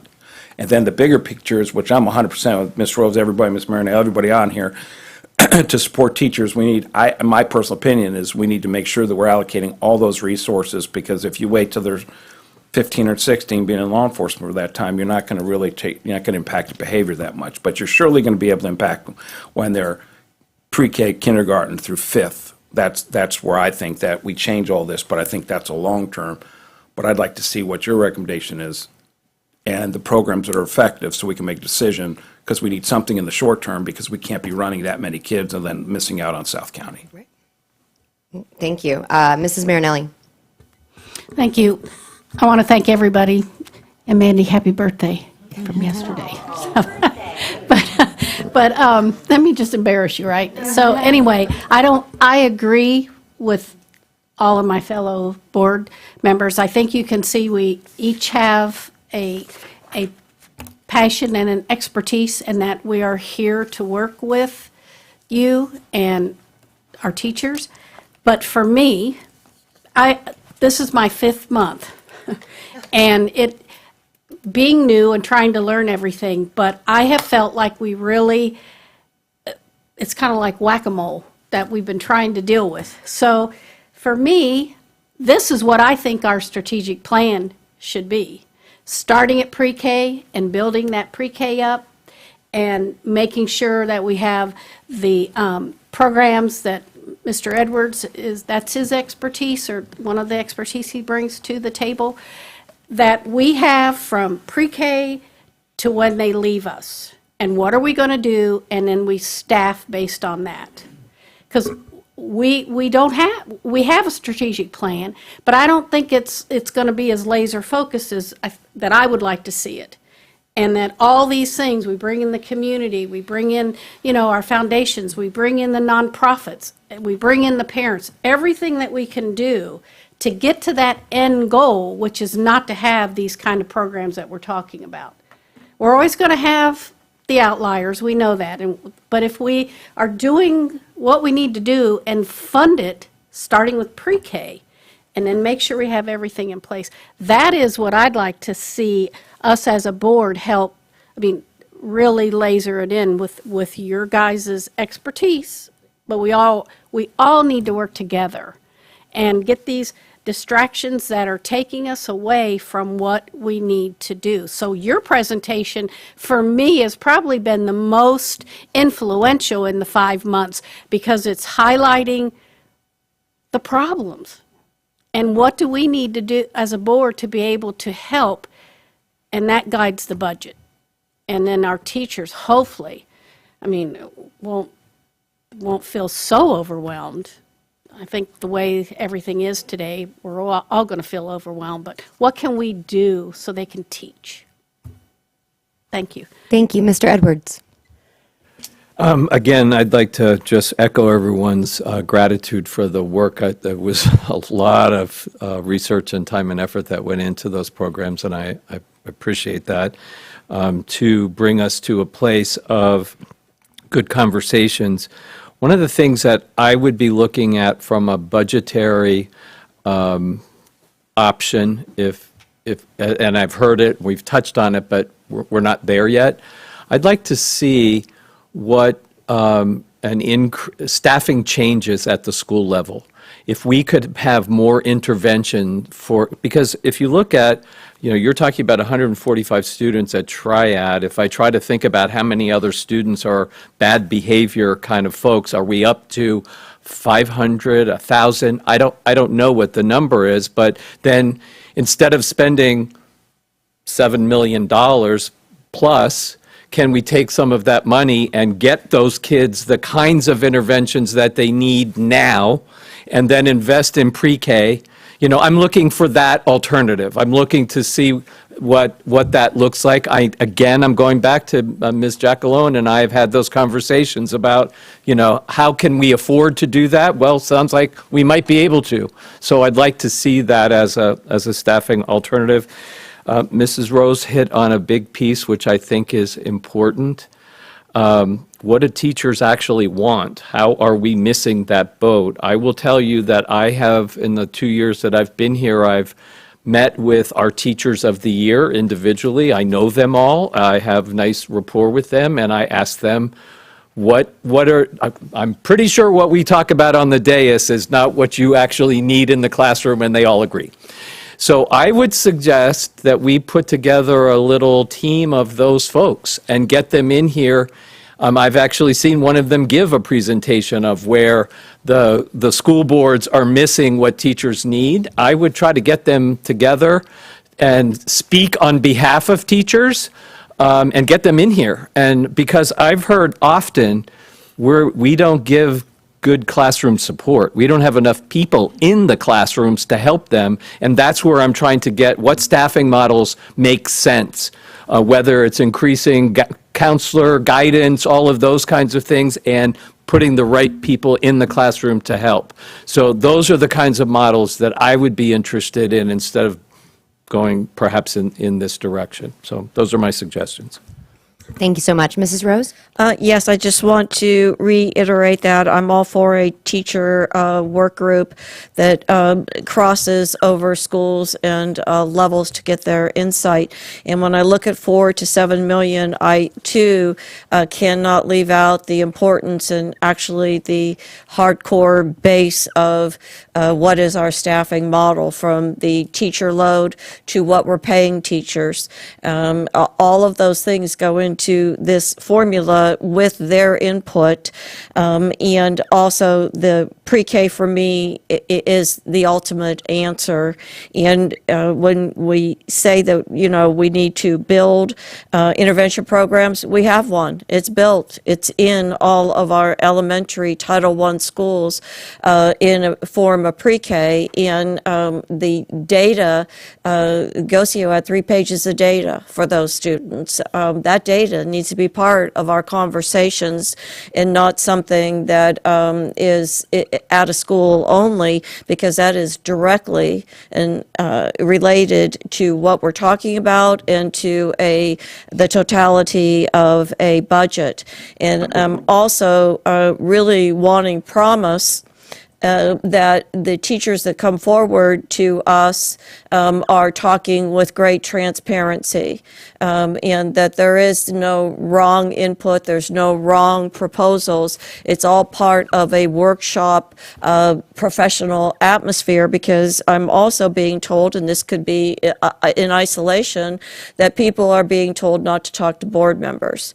And that could be, some particular isolated piece. I certainly hope that it isn't anything more than that. So when we bring teachers forward, or we pick a group of teachers, keeping in mind that I have been a principal and I've been asked to pick groups of teachers, that we aren't picking the teachers that are going to send the message that we want them to send. Because if indeed that's the case, we're not going forward and we're not coming up with solutions. We're doing what we have always done. And change is difficult for everybody. I hate change. However, I've always been considered a leader of change, quite the complex situation. Those are my very transparent words to you, and I want to frame those in that you bring together extraordinary quality, experience, and product, and I'm looking forward to where we go. Thank you. So I know when we kind of did a gender review for this almost exact reason, I was like, okay, so what takeaway items? Because there's so much here, and this was particularly the discipline piece. But what are the next steps? There's still some pending. I mean, there's interest, but there's a lot of outstanding questions or thoughts. Or so, Dr. Foster or Mr. Cantis, what is that next step? Because I certainly don't think any of us want this conversation to end. What are the next steps? So actually, our presentation, we still have a couple more parts. Oh, my goodness. Yeah, well, let's keep going. Well, good. Maybe the answers are on the other side. Page 3. One possible solution. I was like, we have 4 more seconds schedule to go, so we'll let them. And so, Very at the well. end, we can maybe take next steps. We are really excited to get to page 3 of the presentation. This is the third bullet. This is probably the part that we're most excited, or at least some of us on this team are most excited about, because we are going to be talking about 4 key areas: readiness, resiliency, response, and recovery. And it is a multi-pronged approach that includes the student, the teacher, the family, and most importantly, learning. So at this time, I'm going to turn it over to Mandy Coker, and hopefully she'll enlighten you with some great information.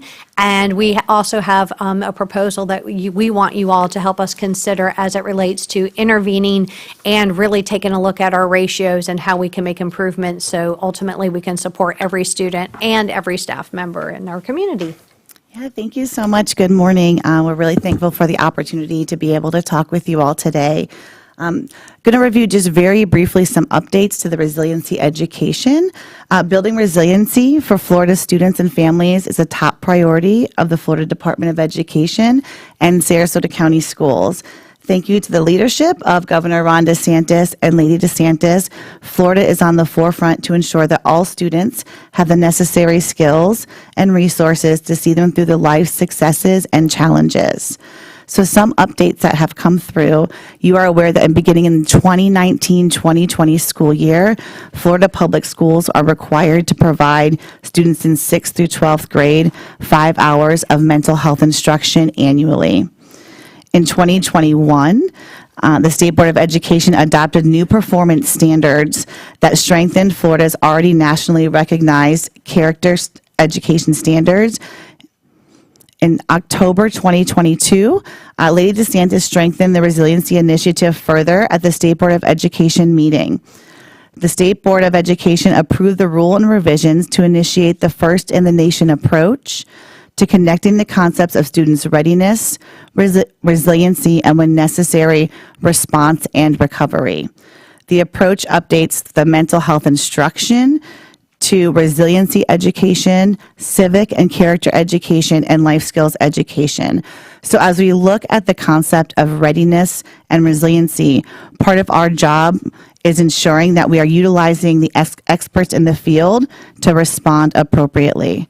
And our school counselors play a pivotal role in both readiness, resiliency, and responding to students who may be in crisis. This shift has come from a thoughtful analysis of national, state, and local data. 2 responses to students who may be in crisis that our department helps support include that behavioral threat assessment and the suicide risk assessment portion that we talked briefly about.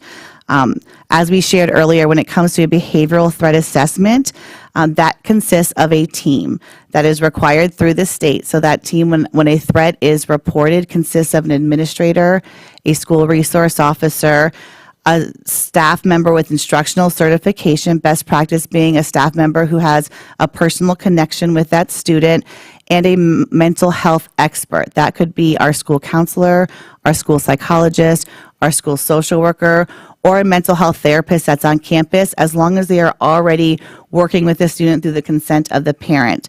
Typically, when these threat assessment teams come together, our school counselor serves as that mental health expert initially, because they are the ones that are on campus every single day servicing our students. As those threats are investigated, again, I'm going to be very brief for this because we talked about it already, it's kind of identifying what level of threat has occurred, if one has occurred at all, and then determining what levels of support is necessary to ensure that a threat never comes to fruition and that student has the supports and interventions in place so they are able to appropriately respond when faced with a situation. So they know what to say, they know how to ask for help, and most importantly, our staff and students and families are safe. Some of the questions you had asked earlier, how are our teams aware of this? What are we doing to help support them? It is a requirement that every member of the threat assessment team currently must receive training in the comprehensive school threat assessment guidelines.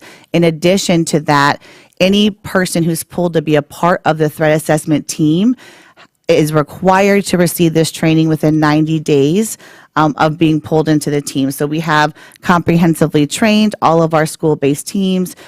We work with the principals at their monthly meetings. We are working with our school counselors, all the various departments that are included in this. We are providing updates, and we're going out to the schools to work specifically with their teams. In addition, I know that Jason mentioned our district this year has created a district threat management team. So what that consists of, if you look at what the requirements are for a school-based team, we have that at the district level. That means monthly to review the data that's coming in for the threats to see, are we seeing trends? We are able to identify, looking at the data, students that may have several threat assessments that have occurred, or threat assessments and suicide risk assessments, to connect with the schools, to intervene, to see what is it looking like for the student now, and what do we need to do, and what does the student need to ensure that they are getting the supports necessary so they are responding appropriately.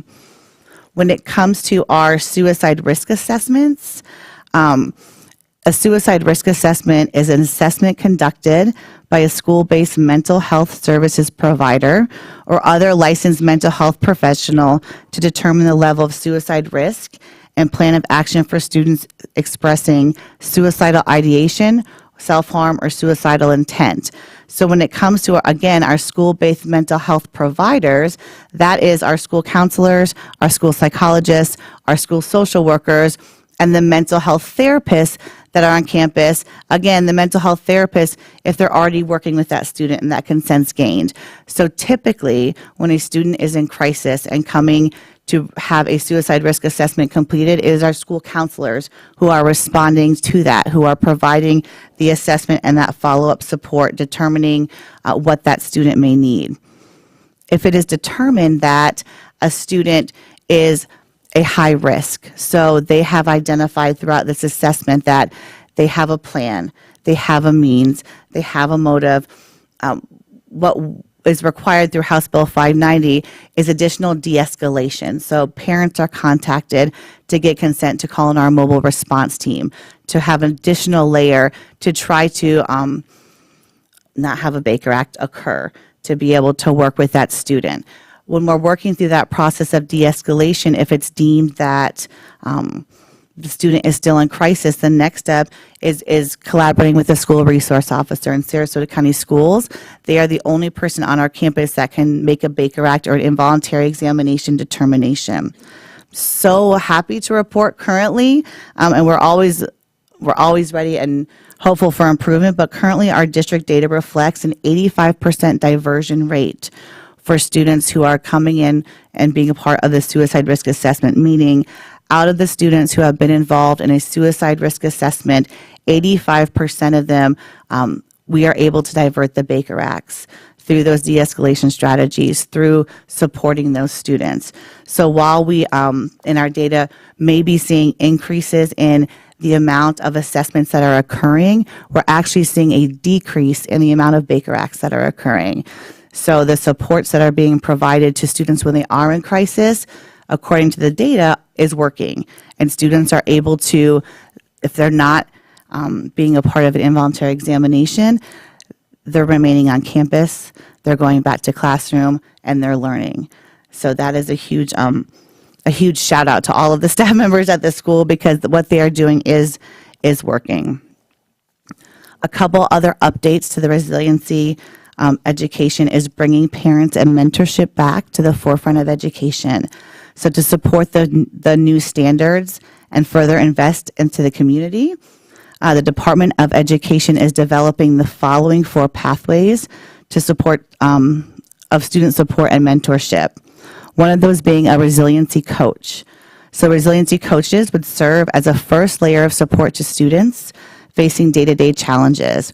Moms, dads, community members would be able to take training covering counseling standards and resiliency education standards to achieve a certification as a resiliency coach. Certified school counselor, and endorsement of school counseling mentors. So these counselors and mentors will support all students in building the characteristics of resiliency. Parents and professionals in the community will be trained in the new counseling standards as well as the resiliency education standards, in addition to holding state certification.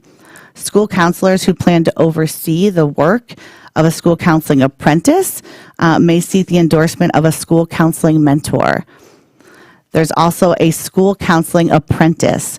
So apprentices will support students experiencing challenges and in need of additional mentorship.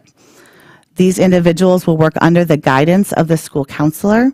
Apprentices will be trained in all school counseling standards, resiliency education standards, and other topics that would support students in building the characteristics of resiliency. And the final would be a resiliency endorsed educator. So these educators will receive additional training on counseling standards and resiliency standards to be endorsed as resiliency educators. This endorsement provides an additional layer of support for students facing day-to-day challenges. Another update is involving resiliency curriculum. So there's $21 million that is being dedicated to funding resiliency curriculum from the state level to maximize the reach and the impact of materials and getting them into the hands of students, staff, and families. This effort includes producing, promoting, and distributing resiliency materials in schools, out-of-school time programs, and other school-related community organizations. The coordination of school and community-based events that centralize around parental involvement with student education with a focus on resiliency and civic and character education. It also includes purchasing of materials that are aligned with the FDOE Resiliency Toolkit. So currently on CPOM's website, there is a resiliency toolkit that the state has rolled out that aligns with these new resiliency standards. So we have pulled all of that information, all of those resources from that resiliency toolkit on CPOMs and placed them in our student services binder, so there is ease of access for the staff members, for our counselors to be able to utilize and have those resources at their fingertips. In addition, this summer, we are actually creating work groups with our school counselors, which they are going to be creating focus guides for those resiliency standards and education. A couple more updates, sorry. The Florida School Counseling Standards. So House Bill 1557 from the 2022 legislative session requires that the Florida Department of Education reviews and updates as necessary school counseling frameworks and standards. The rule sets forth 7 standards for persons who serve as school counselors in Florida public schools. The purpose of these standards is to establish Florida's expectation for school counselors. These standards inform the foundation for school counseling, preparation programs, educator certification, requirements, professional learning for school counselors, and school counselor evaluation systems. To prepare for this shift, our team has been working proactively to support our school counselors. This school year, the Student Services Department has increased professional learning to our school counselors from previous years being 3 times a year our school counselors meet to having monthly meetings and professional learning opportunities for our school counselors. In addition, there have been weekly Q&A Zoom sessions available voluntarily, as well as weekly meetings for all brand new counselors and mentors provided to them from the district level. During the professional learning opportunities, we were able to identify that there were some gaps and some barriers that were impeding on the counselor's role at the school site. So the role of a school counselor is to reduce the barriers that are impeding on a student's ability to access their education. And so we created and had several problem-solving sessions or work groups with our school counselors. During this time, they came up with many, many solutions that could be helpful, so they were able to fulfill their role to the best proactive way that they could. So we're going to share with you some of the recommendations that the solutions that the school counselors had that our team is really fully supporting, and we are hoping for your consideration. So in a more proactive, positive way, the following: a reduction to the counselor-student ratio, an administrative assistant, support not just the counselors, but when we look at the psychologists, the social workers, when we're looking at things like those behavior threat assessments, when they happen, the team of people coming together and going through the important pieces of identifying what is occurring and what are we doing to support the student, that's one thing. The side part of that, which people don't see, is the amount of paperwork and the compliance and the documentation and ensuring that all of those things are completed and, uploaded to the student's cumulative folder. I mean, there's lots of back-end pieces, and the counselors will identify this takes an exorbitant amount of time. So when we're supporting students, we complete this, it's just additional time that is being taken away from that preventative support to students. And then one other piece was that school-based pick one position dedicating to facilitating our school-wide support team meetings. At many of our school sites, our school counselors are the facilitators currently at our school-wide support team meetings. They're definitely valuable contributors to be a part of that team, but the organizing, the facilitating, the maintaining and managing is extremely time extensive. Currently, we have 86 school counselors in our district. And when we look at our 3 levels, our current district staffing ratios include 1 to 750 at our elementary schools, 1 to 450 at our middle schools, and 1 to 400 at our high schools. We would like to align our current ratios closer to the best practice model of 1 to 250. Today, we are proposing a reduction to the school counselor ratio to 1 to 350. In order to accomplish this, there would need to be an additional 24.5 counselors hired. By reducing the counselor ratios 1 to 350, our counselors will have the opportunity to be proactive, preventative, and directly supporting students' readiness and resiliency. So you may be wondering, how do we accomplish this? Because that's a lot of staff to want to hire. Currently, our amazing human resources team is helping us recruit at both the state and national level through platforms such as Indeed. They're attending statewide teacher recruitment events and working directly with state and local colleges. We are also working directly with our school counselors to provide more opportunities with internships with the hope that these interns will return to Sarasota County schools to work. The total cost for school counselor ratio of 1 to 350 is $2.4 million. If we look just at the elementary level of that ratio of 1 to 750, we're looking at about $1.6 million to decrease that ratio. When it comes to the administrative assistant position, to hire those would be about $1.2 million. It would require 24.5 SSP5s, which are the clerical administrative assistants. That would include one for every high school and one for every school whose enrollment is at 1,000 or more. And any school under 1,000 would share a 0.5. So that person will be split between 2 schools. And that's what I have to share with you. Are there any questions? Mandy, before Mandy opens it up for questions, I think I want to reiterate one key fact.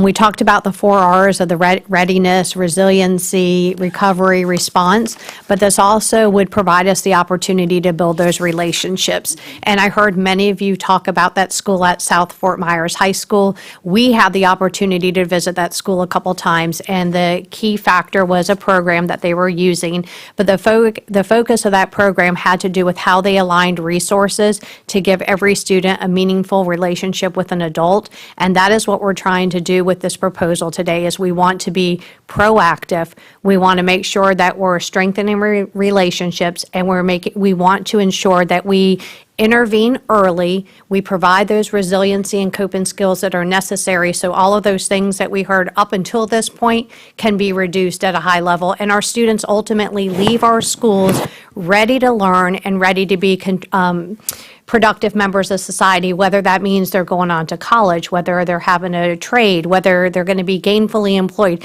that they will be a contributing member of our community. So thank you, guys. Thank you very much. Dr. Foster? Oops. Oh, once again, sorry. Want to thank you for the presentation. And, as we continue to go through, and we have 2 other parts to this, this goes more on the proactive, whereas the last one was, what do we do if students continue to have concerns? This is really on the proactive end. And I know the numbers are, I guess, the ultimate goal. And I think, in the request for decreasing our student to our guidance ratio, I think, anything along that continuum definitely moves us in the right direction. I think when we look at strategic goals and where we really want to be in the long term, it's a matter of kind of trying to move in that direction. So I think any level that we're able to start moving in that direction and really providing that proactive support, especially at the younger grades, when we look at the ratio of 750 to 1 at the elementary level, it does not provide the time for our children to have that one-on-one time with the guidance counselor when they need it. So as we look through, we can definitely explore multiple options. So thanks. Thank you. Are there any questions or comments by board members? Mrs. Marinelli? Well, I look at that 2.4 million and the 1.2 million and compare that with the conversation we had earlier at the, coming up with a solution, what's happening right now, where this is the preventative. And everybody knows that I support us working towards that.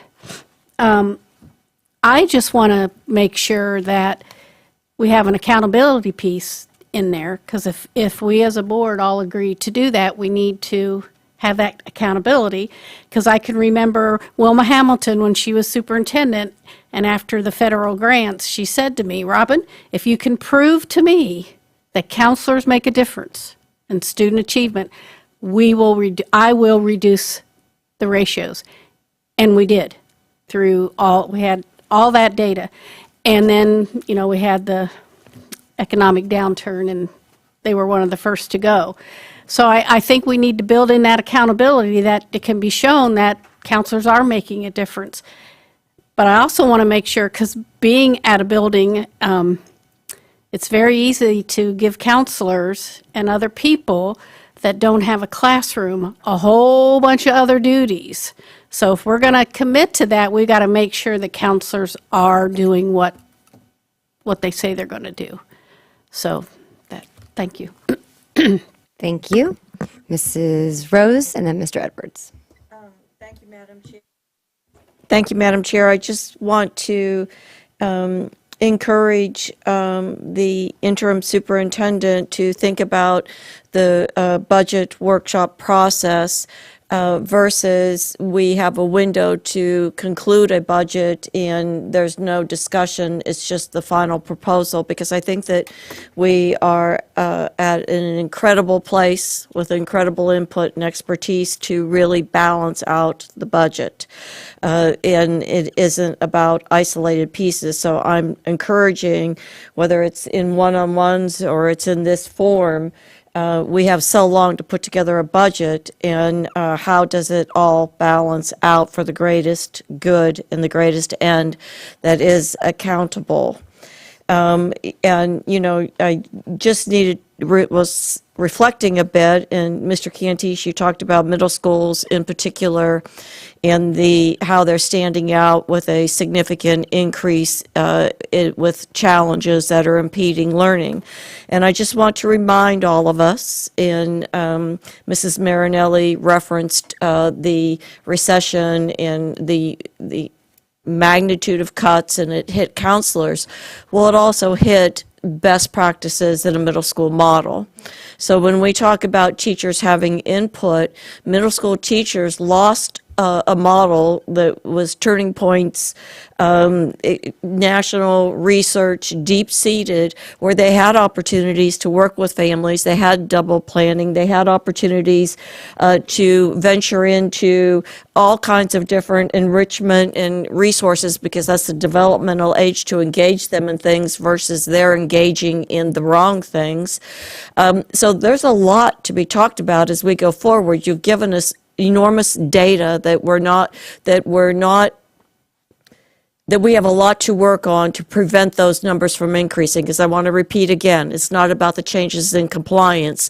That compliance and the increase in our issues and SESIR events is giving us a very deliberate message. And if that is monumental in middle school, as we proceed forward, the middle school model was turned into a high school model, not a research-based, grow our adolescents into being prepared for high school. So there's multiple pieces to this, not just pre-K, which I, as one person, and what I saw was just wildly high quality yesterday.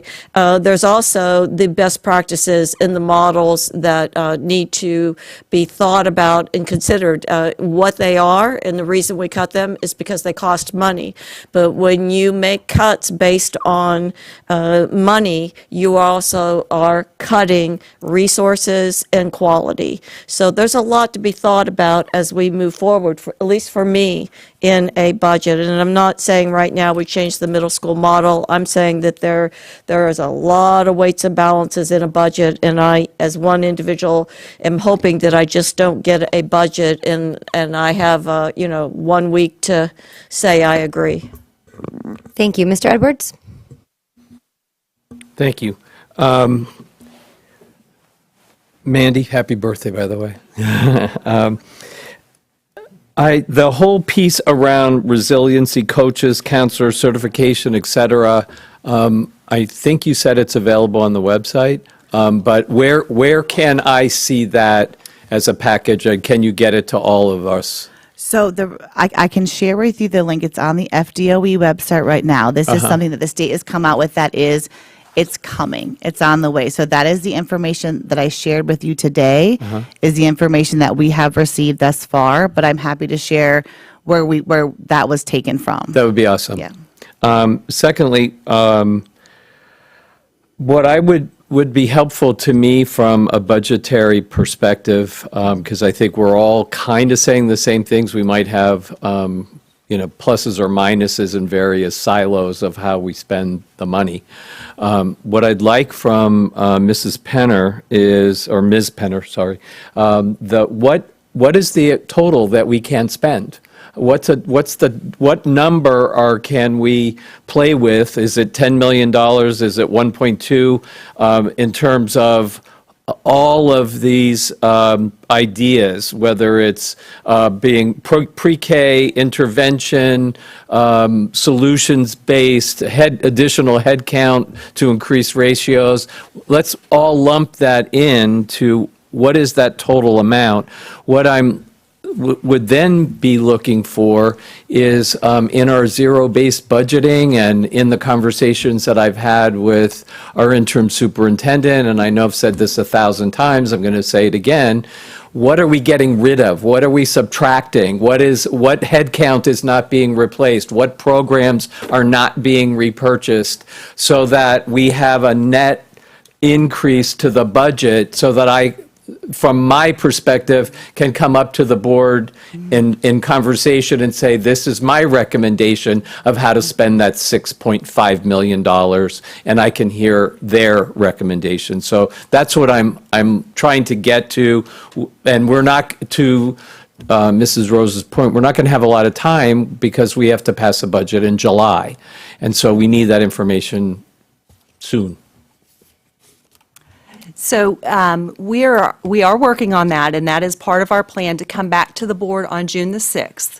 As you've probably seen, the legislature just approved their budget for K-12 education, or at least it went through committee, and now it's rolling the rest of the way, but we don't even have district by district runs yet. So we don't know exactly what the budget from the state looks like for the district. We have some idea what it's going to look like, but we're not quite there yet. So we were hoping to at least get that piece of it, and then our goal is on the 6th to present lots of these options that have been discussed. School counselors, the new the 45-day placement centers, the different ways of looking at those, and other safety and security wants, some other proposals that have been discussed, as well as the department's zero-based budgeting requests and changes just based on inflation. So certain things that we know are going to happen, and we want to provide you somewhat of an itemized list. I'm almost liking it to an a la carte menu so that you all can look at each of the options that is being presented and determine holistically what the budget should look like and what then will be moved forward when we bring it back to you on, I think it's July 24th, towards the end of July, where we'll be bringing it back to you to request for us to advertise it. There will still be opportunity to make amendments to the budget at that point, but at that point, we should have something that hopefully you all will have seen enough of, again, from the entirety, to know the direction we're moving in and what dollars we have available. Thank you. From my perspective, June 6th doesn't give me enough time. So I appreciate what you're saying, that you're always victim to the state and when you can get those numbers. I appreciate that. But from my business background, I think we can come up with just loose-based, this is what it's a $1.2 billion budget. This is what we are thinking in security. This is what we're thinking in pre-K or early education. All of those just as a worksheet, so that I have an opportunity to talk to the superintendent on a one-on-one. And again, I appreciate it's not going to be perfect, but it gives me a framework to work from. And to your point, I think just yesterday, Dr. Foster and I were talking about whether I would have separate one-on-ones with board members to discuss this prior to, or whether I would be involved in existing one-on-ones, how we might make that happen. So prior to the June 6th, you do have some idea of what we're looking at. I'm hoping it'll be a little bit tighter than what you were just mentioning, but we'll just wait. We're at, as you mentioned, we're at the whim of a lot of other factors as to how close we can get early on. Dr. Foster. Yes, one thing I want to mention, the ESSER dollars, which we've referenced many times over the past few years, they're a little tricky in the sense that they are dollars that were only given for a short period of time. And so we're looking to implement programs, but knowing that we won't have funding long term. So really looking at different solutions and trying to then analyze the impact that those solutions have provided to our students as far as moving student achievement forward. You know, we have a lot of different programs that have been funded either directly through ESSER dollars or, so for example, we've got the pre-K program, which I know we've had a lot of discussion here. We're talking about adding guidance counselors. We've had intervention support. We've provided additional funding to our summer learning academies. We added behavior specialists to every elementary schools. We added what was called a pickup position, which going into next year, we're looking to really have that position focus on the Swiss RTI process.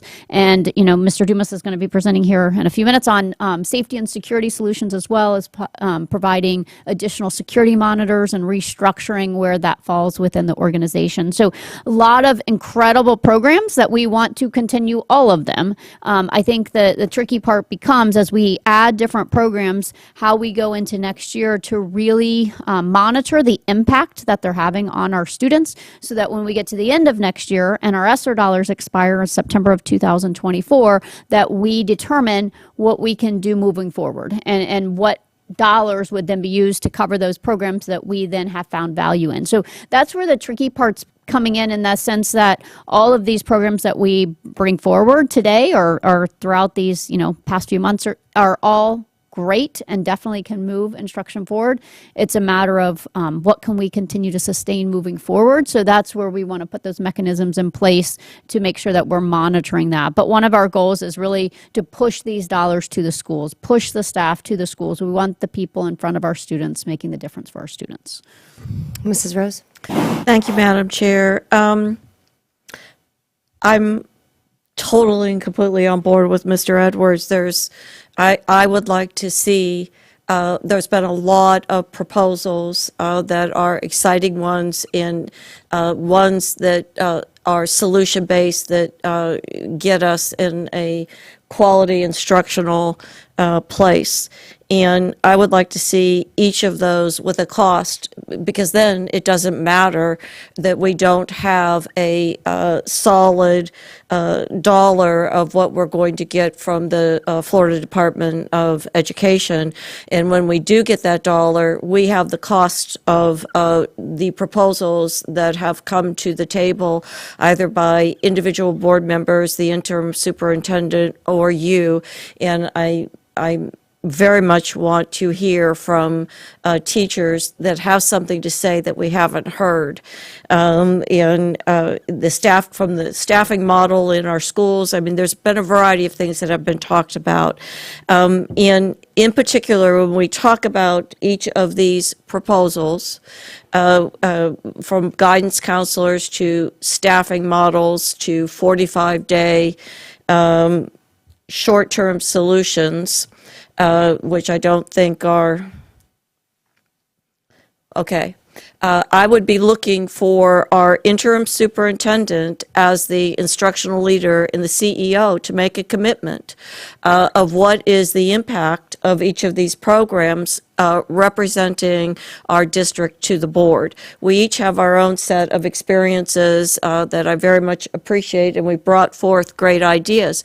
But in my perception, it is the superintendent's job to collectively represent you and the community and give us a commitment that if we, as a board, in a budget, choose to prioritize 3 out of those 5 solution, intervention, programmatic, costly kinds of things, what is she committing herself and you to that is going, what are the results-driven pieces going to be, where we aren't just arbitrarily deciding our preferences based on our individual experiences. I would like a commitment. If I'm voting on this, what can I expect to see results-driven at the end, and not just that? What will be the progress monitoring piece and the accountability within, so that I, as in my accountability as a board member, my fiduciary responsibility, the quality of our instruction, I am not waiting until the final Florida assessments in May to find out did we make the right decisions? Because you can pivot in December, you can accelerate, you can delete, and I feel that is a piece that I have been missing. And pre-K data is an example. Thank you. Thank you. Mrs. Marinelli? I just want to make sure the referendum dollars are represented where the referendum dollars are going, because they were to go to the reduction of the counselor ratios. So I want to make sure that we get that aligned, and we all know as a board how the referendum dollars are being spent and how much do we have. Ms. Marinelli, I believe we presented to you in one of the previous board meetings, which showed where the dollars You did, have you been did. sent. I just meant for- And that is part of, again, the you know, what we have built that is being fine-tuned will show the different dollars that are available, that separates out the referendum Good. dollars so that you can see what we are choosing moving forward to include with the referendum dollars. I Yes. wasn't, I knew we did, but I just want to make sure, because we're looking at ESSER dollars and everything else, that we have all the monies and where they're going. That is absolutely, especially the counselors, changing that ratio is absolutely a fit, and that's where we intended to put that. Thank you. Mr. Edwards?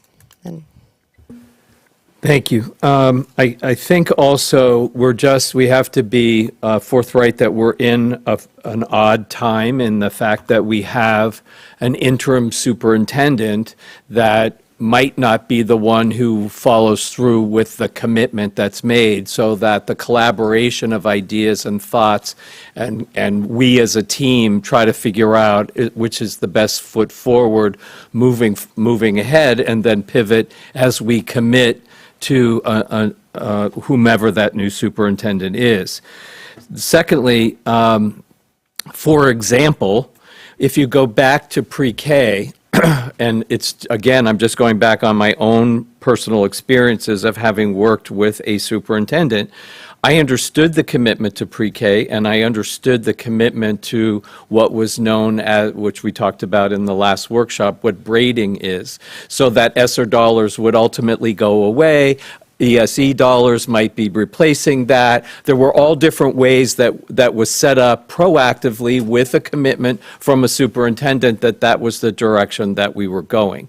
So I understand that what Dr. Foster says, yes, it's tricky because we have ESSER dollars, we have referenda. I get it, but that's why we're elected. We have to make the tough decisions, and we have to listen to the community, listen to each other, listen to the best practices that you're all bringing forward, and hopefully coming up with the direction for the school district, whomever sits in these seats and whomever sits in the superintendent seat. So there are things like, do we need to have that pickup position? All of those things we're going to have to make decisions on based upon the recommendation of the superintendent, data, all those kinds of pieces. But I don't want to feel like I'm doing it at the 11th hour in July. I really want to try and get a better forecast, so maybe we don't go to 1 to 250. Maybe we can only afford to go from 1 to 750 to 1 to 500, and then try to find what's the plan to get it to 1 to 250. Maybe those are the tough decisions. Whether it's your household budget, when I built a business, those are tough decisions that we all have to make. But I'm trying to get the information so that I'm not feeling I'm scrambling at the last minute. Thank you. Mrs. Rose? Thank you, Madam Chair.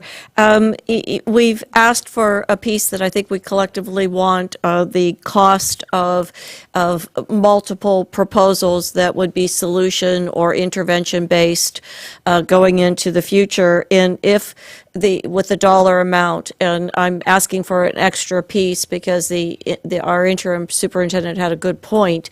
Is the proposal that they would be funded with ESSER dollars, and for community purposes, that is COVID relief dollars that will end after the 23-24 school year, or is it general dollars? What is sustainable? Because that is also a huge part of what this board decides. And I also want to add another piece, that you're seeing a board that's more involved, that is more challenging, that is asking more questions, wants more data, wants more proposals, wants your expertise and your experience, and wants to keep our commitment to the community of what we bring to the table.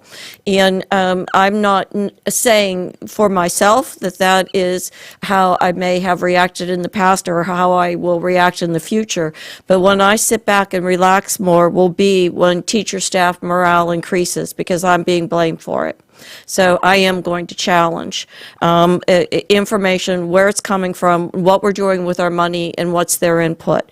And secondly, we have a decline in our state achievement from typically second place in our state achievement results to fifth place. And that is something for me which is very drastic, and we have the quality to not be there. So yes, I am going to challenge, and I'm going to continue to do what I'm doing until we work ourselves back up to third. And that is in a state where everybody had COVID, just not Sarasota County. And yes, I agree with Mr. Canties and everyone else when we talk about the impact on COVID. However, our results, relatively speaking, we should have been able to maintain our ranking of typically second and third place. And then so when you say this is a board that is getting more specific, wanting more answers, and wanting to be more accountable for budget results and programmatic solutions that you're committing are going to give us results and have teacher input, I'm basing it on that. And it isn't it's what I do when I don't see the results that I am holding myself accountable for. Thank you. Thank you, Mrs. Marinelli. This is going on and generating a lot of questions, but Mr. Cantis, I know that when I retired, you were just high school, and in those years, now you are middle school and high school. And listening to Ms. Rose, that the way when I was still working, the middle schools were very, I don't even know the correct word, very active with students and teachers and the community, and I mean, it was a model. So that has changed, that model. So I think it's very important as we continue down this path that we take a look at how our middle school, because we all know that is so critical of a time in children's education, that we make sure that we have at our schools the best practices, the best model.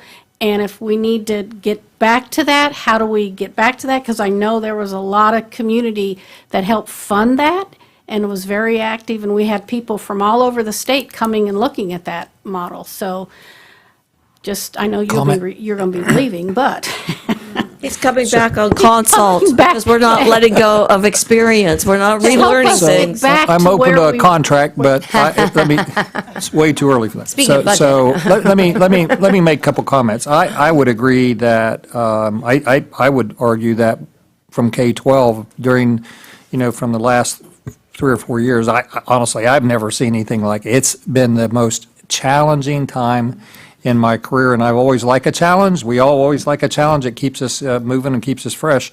But ultimately, it was unlike anything I've seen. But when you talk about student behaviors and you talk about, I think Ms. Rose mentioned this, it's not in isolation. It's all about students. I heard somebody say kids' heads down on the desk. I think that the challenge has been maintain that level of professional development for our teachers to maintain a model that we had at middle school.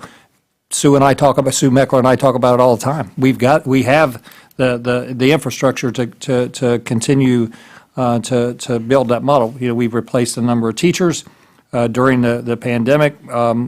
Students couldn't be together. You had to separate them. Teachers couldn't be together. You had to separate them. Everything was on Zoom and go on and so forth. Not an excuse. I think it's a reality. And now it's time to, we say it all the time, it's time to get back to where we were. And so, point well taken. I would agree with you that we have a lot of work to do in a number of areas. We have amazing teachers.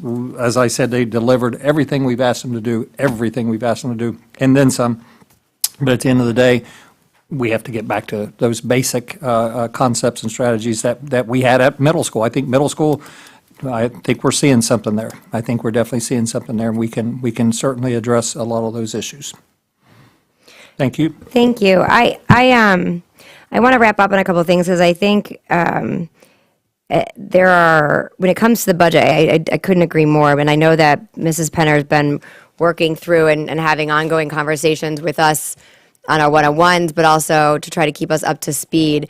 This is not a reflection of Mrs. Penner, it's just the ESSER funds just get me so, I feel like they just keep coming up, like, well, we could use ESSER funds for this, we could use ESSER funds. It seems like it's a bottomless pit, which I know it's not, but it's not easy to track, but I know it's non-recurring, I know it's ending, and I know it was a lot of money. But Mrs. Penner, how much money total did we get with ESSER? I'm sorry, you just sat down, but I for perspective, because for people who are just watching and quickly, we talk about it all the time, and this is our final year to really utilize non-recurring dollars in a way that's meaningful to Sarasota County. And sorry, I don't have them all added up in my head. Currently, we're working. Our largest piece is the ESSER 3 grant, which was just over $68 million. 68? Yes, just for ESSER 3. And we're seeing lots of small pieces that are continuing to come out. We got some additional dollars for civics instructional materials. We got some additional dollars for summer programs. So there's still little bits and pieces too that pop up that then take things that we had been planning to do out of ESSER 3, and now we've got a different grant that we can use those for. So it is very much one of those things where we've got plans and then we see those plans sort of funnel out as additional opportunities come into play. But you're absolutely right. I keep hearing, well, we can use ESSER dollars for that, and it isn't. Yes, me too. Unless I can see it, I mean, it just sounds like it keeps coming up, like, oh, we can use ESSER, we can use ESSER. Like, is it ever going to end? Which I know it will. So, and I think something you did last year, and because again, I cannot underscore enough how I appreciate today's workshop, because it was tackling we know we have more to do, but it was very honestly addressing a challenge that we have to face and then figuring out what we do with it. And I really commend you guys, because it's very refreshing. So, and with that, coming down to quantifying what that is, I think last year you did something similar. I think it was more around the rate, or the millage rate, and then some potential options of additional unreserved dollars when we talked about school supplies, which I think is another conversation. It's good to talk about, see what happened with that, how that worked, because we were going to audit that. But June 6th is shortly, coming around the bend, and having the ability to quantify. I mean, I know Mr. Redoff and I and Dr. Foster, I talked about Orton Gillingham, and can we use ESSER funds for that? Can we do, because we're talking about the a la carte menu. I keep thinking of things that will come up, but I think to be fair to the board, and then to Mrs. Rose's point about the superintendent kind of providing, okay, this is where the board's at, these are some different ideas. It's hard for me personally to identify which one we want to do when I don't have a really good sense of what the quantified financial impact is. I understand when there's recurring and when it's not. I mean, there are some elements, what we're talking about, that non-recurring funds make sense for, right? Whereas others don't, because we're gonna, what did you call it? Threading or braiding. So, and you have an off ramp, and then all those different things, which are creative ways of financial mechanisms to do this. But with that said, I want to make sure the board has proper time. You have, can line it up and with Dr. Foster, so that those decisions can be addressed so that you're getting the right guidance, that we're not around July 20, whatever it is, making that decision. So, if we need an extra workshop, but truly, when it comes to the budget, I mean, that's our of the three main jobs we have, it's budget policy and accountability. So it's not that for lack of work on your end. I think that there's a lot of great stuff that's coming to the surface today, and I think, again, not speaking for everyone, but if I were to summarize, it's our opportunity to really seize the moment and move into the next year in a really strong way with thoughtful accountability measures in place. So what does that look like? Okay, so a couple things. Yep. So first of all, we still have two more parts to the presentation today. So the presentation that keeps on giving. So page 4. Okay. But going back to the to ESSER, the wonderful ESSER fund. So I think one thing that has been, I would say, difficult nationwide. ESSER dollars are wonderful. It is wonderful to put dollars into the school district. One thing that has been difficult these last few years is staffing shortages. So a lot of the positions that we've allocated, and this is one reason that Ms. Penner and her team have continued to have to go through, we had a lot of positions that were allocated, but then we were not able to fill those positions, so that's why there are dollars still sitting in ESSER dollars, because we were not able to fill every position. And I think as we look moving into next year and adding positions, I'll use instructional facilitators as an example.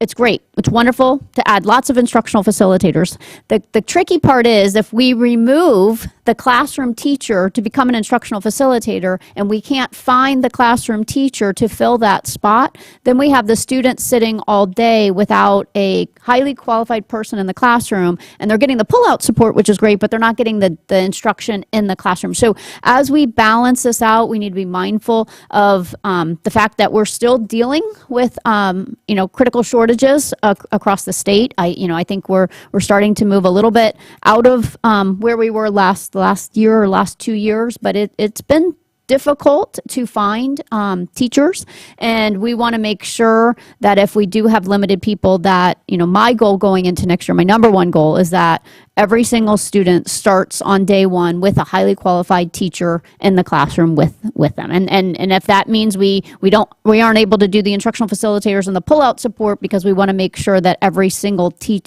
student is sitting in front of a teacher for their entire instructional day. So as we look at positions, I think those are things that we also need to weigh as far as adding positions and how many positions, and can we find people to fill these positions. Even looking at the guidance, it'd be great to add 24 guidance counselors next year. I think the question becomes, can we find 24 highly qualified guidance counselors for day one? And hopefully we can, but those are all things that factor into which positions we would potentially add. Okay, so we'll keep going on page 4, but I just want to circle back at the end of this to make sure that we're all clear as far as the timing, so that, again, that we don't have any surprises, and well worth our time. All right, turning the page.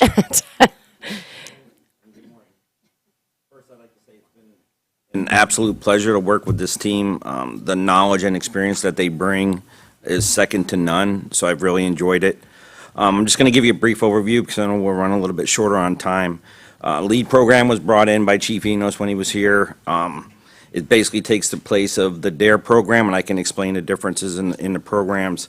The vision is to create a safer, healthier community free of drugs, bullying, and violence throughout the school district, and to create an environment that's conducive to learning. And that all ties into our resiliency piece and the student achievement. So the program is a 10-week-long program. It's 45 minutes per week. It's written for non-educators, so there's an ease of training. So when we're working hand in hand with the teachers and the law enforcement officers that are teaching the program, it's all scripted, so it's very easy for them to teach. Currently, right now, the differences between the DARE program and LEAD is, first off, DARE doesn't consider marijuana as a gateway drug, where this program does, because we know it is. Secondly, DARE is not approved by Department of Education. This program is approved by the Department of Education, and it meets all the national standards of Department of Education health standards. So that's where you get the differences as far as the programs. It's written into 2 units that cover life skills and resiliency, and then the drug abuse and resistance piece. How do we do that? It's basically designed to promote a positive pro-social attitude and behaviors while fostering healthy relationships. We do that, and we mitigate the risk factors by teaching them specific skills and traits such as goal setting, decision-making, effective communication, anger management, media literacy, conflict resolutions. So it all ties into what we were talking about earlier as far as what we're doing with the threat assessments and how do we mitigate and lower those numbers that Mr. Cantis brought up earlier, because the numbers have gone up. Well, if we're going to start in 5th grade, we've identified 6 pilot schools that are basically gateway schools to, or feeder schools into some of our more busier middle schools. And the goal is to stop them at that level so we can mitigate and lower these numbers before they get to high school. So basically what we're going to be teaching them at 5th grade is going to follow them into middle school, into high school, and up into the college level. That's how the program is designed. Currently, right now, LEAD is in 7 school districts in the state of Florida. They're working with 11 other districts right now. They're in 41 states. There's over 3,000 LEAD instructors, so it's gaining a lot of popularity, especially in bigger areas. The LAPD school district has adopted it. Clark County, which covers Las Vegas, has adopted it. So when we're talking about price, we're looking at about $2,000 per school average. That's based on student population. So where we might have one school that has more students could be 3,000, where another school might be 1,000. And that covers your teachers' toolkits, it covers student workbooks, covers banners, and then if we want to go with the T-shirts. If we decide not to go with the T-shirt piece, that's probably the most expensive piece. We could probably save quite a bit of money there. I think it's an important piece, but if the board decided to save that money, we could basically cut our costs in half. So right now, we could do the whole entire district, 5th grade, for just around $50,000.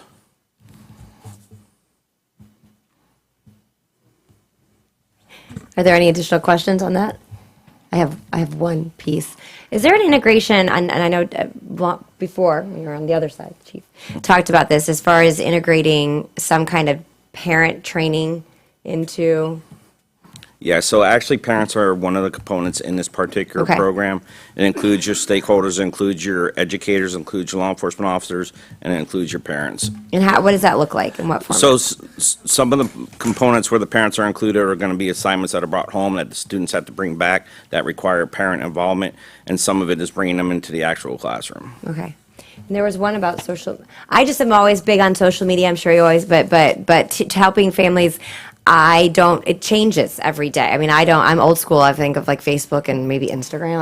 I'm sure there's a bunch of other ones, Twitter, but that's a real issue. And is there anything incorporated, maybe it's not this, but that we can be doing to bring parents in? Because a lot of these issues we're dealing with is we have to have parents as partners and we understand that involvement, but a lot of things is they don't know what they don't know. And if we're creating an opportunity, I mean, we talked about supporting families, whether it's academics or even the behavioral standpoint, a lot of this plays a role. Is there anything that we can be doing? I mean, I know we can be doing things. I think you have a curriculum, or at least it's been discussed, but is that something we're looking at? Absolutely. So that's a whole separate piece from this. Okay. But we do have lesson plans and programs where we can bring the parents in and educate them on the dangers of social media and what to look for, and basically guide and direct their kids on what they can do and how they can prevent certain things through social media. And that would, again, tie into this because it will help the children understand not to fall for the peer pressure of certain things that they're seeing on social media. How can we implement that? Well, right now, so like tomorrow night, I'm meeting with the PTO and the parents at Englewood Elementary at 5:30 tomorrow night, and some of the topics that are going to be brought up is how we can do that, and that's one way that I can get it out to them is do parent meetings at different schools. I've been meeting with the principals, so I've met with all the middle school principals, I met with the high school principals and our secondary school principals. So it's just getting that piece out there and just letting them know I'm available. I'd be more than happy to come out and teach them and go over whatever topics that they have concerns about, including that. I pretty much have lesson plans through Chief Enos and whatever we've created for just about every topic. So it's just as simple as getting out there. Awesome. Mrs. Rose? Oh, thank you, Sorry. Madam Chair. Social media was middle school discipline, 99.9% of all discipline, if you peeled away the layers, went back to social media that was occurring outside of school and in school, in the restrooms, you name it. And it was the driving force. And social media is so big and so huge, and no matter how hard we tried, with the parents, students were one step ahead. So I go back to this whole conversation that has occurred today. I believe there's research out there that if we're going to get ahead of the impact of social media on our learning environments, our school environments, resilience of how our children and youth see themselves, it has to start in either pre-K, back to school, or kindergarten back to school, where parents and school systems are in front of it. Because once you give access to that venue, good luck in trying to control it. Never saw anyone, no matter how successful they were in parenting skills or the like. So it's a matter of teaching it before we unveil it and put it into the hands of families and children. And of course, all parents are absolutely going to make their own choices, but if they don't have that knowledge before their child enters kindergarten, we have unleashed worlds and cultures and environments that we are trying to work backwards with. So my food for thought is to look at the research, because I know there are research-based schools that have done this, and when parents enter that school for the very first time, that it is part of the venue of getting all of that information, because the only way that I believe in my experience is that we are going to solve the negative impact and repercussions of social media on our children and youth is to get in front of it, because we're not going to control it. Amen. Mr. Enos. So, couple of quick things. So one of the things that I would say back, and again, I hate to always go backwards, as I said, when you look in the rearview mirror, you can never go forward. And one of the things that when we were at the sheriff's office, we were recognized as a model agency here at the district, as well as with the school police department. One of the things is that the SROs and the contract that Ms. Marinelli did with us is that in which we have slowly implemented while I was there to be able to get the department up and running. It's one of the things we have to do is that part of the triad concept of being an SRO is teacher, counselor, law enforcement. So depending on what grade level you are, depends on what your hat you're wearing. In elementary, it's teacher. In middle school, it's counselor. At high school, it turns more law enforcement because they have more access and opportunities. So one of the things with this is, I think majority of the stuff, and this would be a situation where probably with Jody and Ms. Penner, it would be a situation where a majority of all the costs that are associated with this program is just in regarding to the workbook and the materials.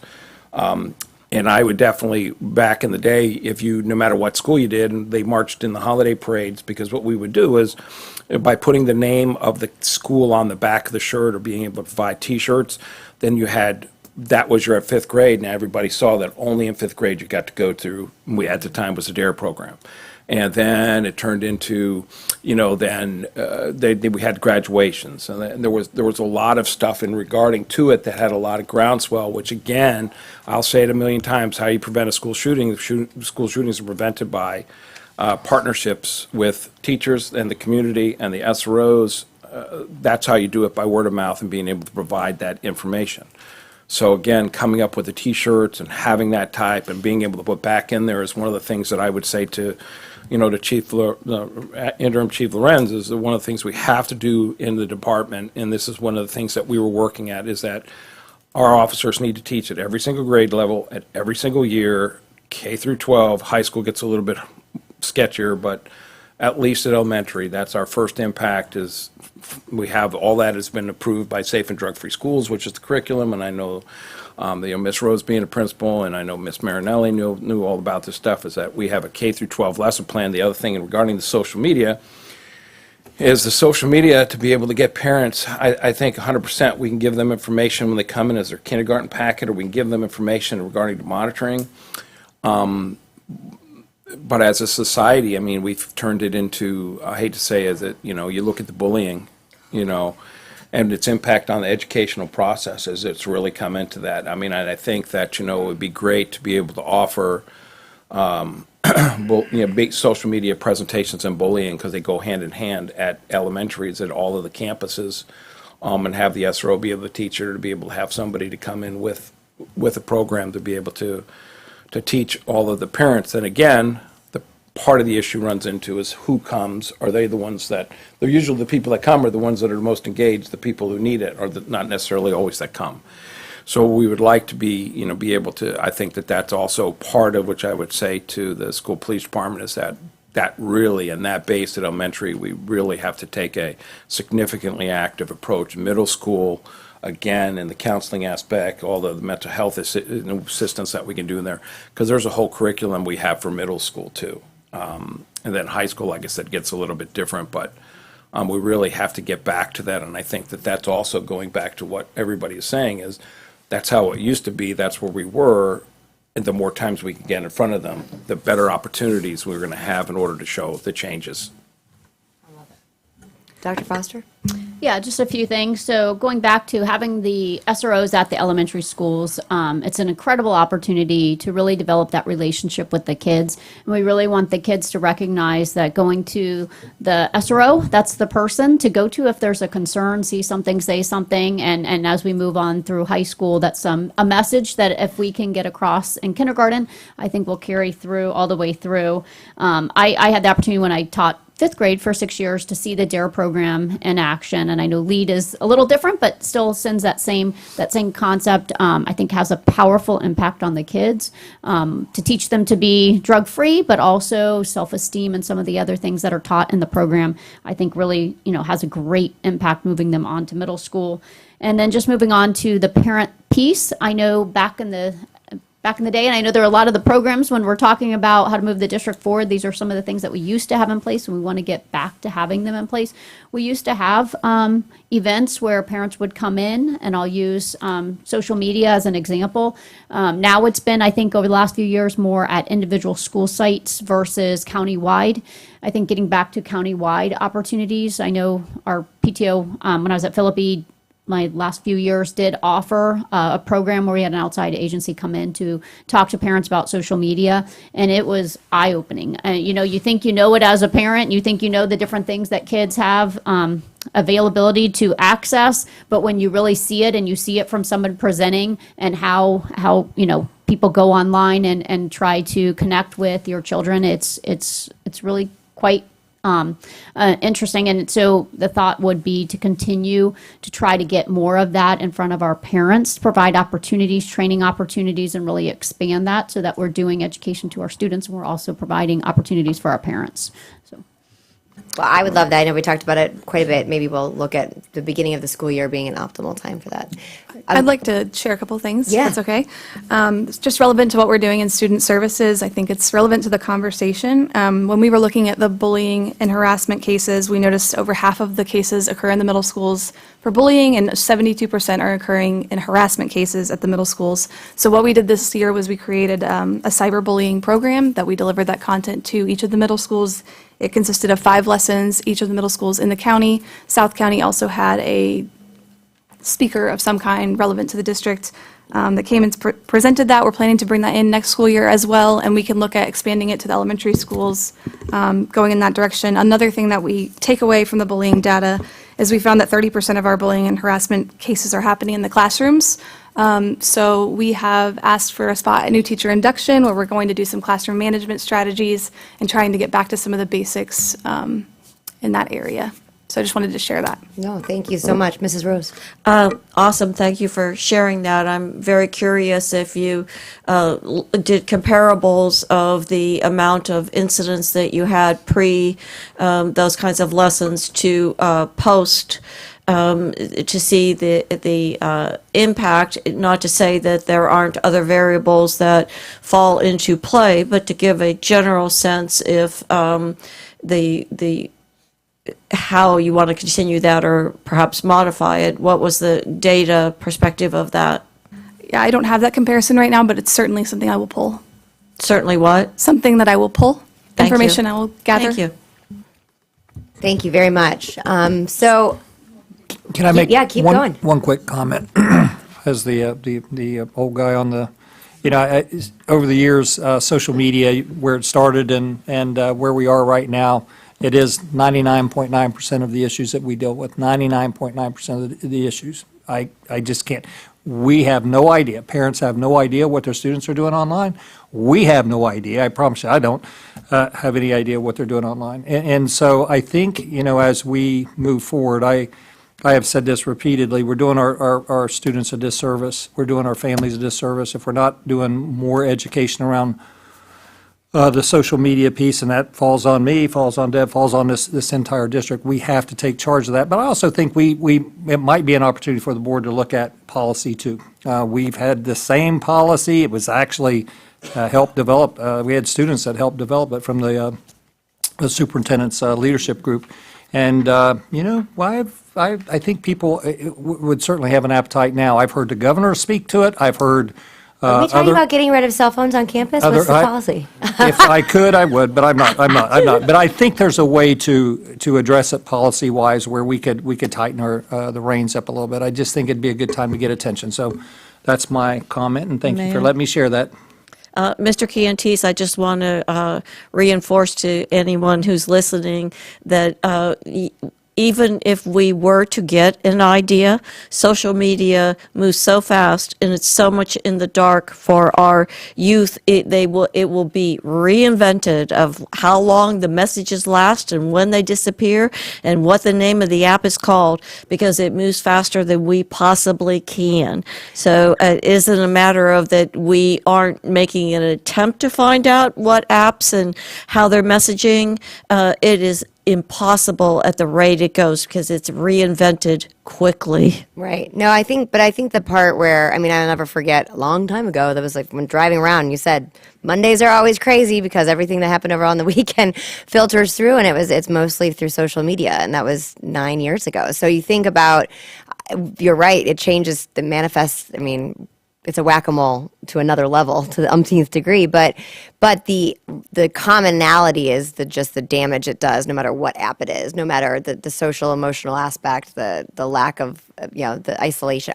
We could keep going on, but I am definitely open to us as policymakers looking at opportunities for improvement and just education to however we can support both our staff and our families, because it concerns me greatly.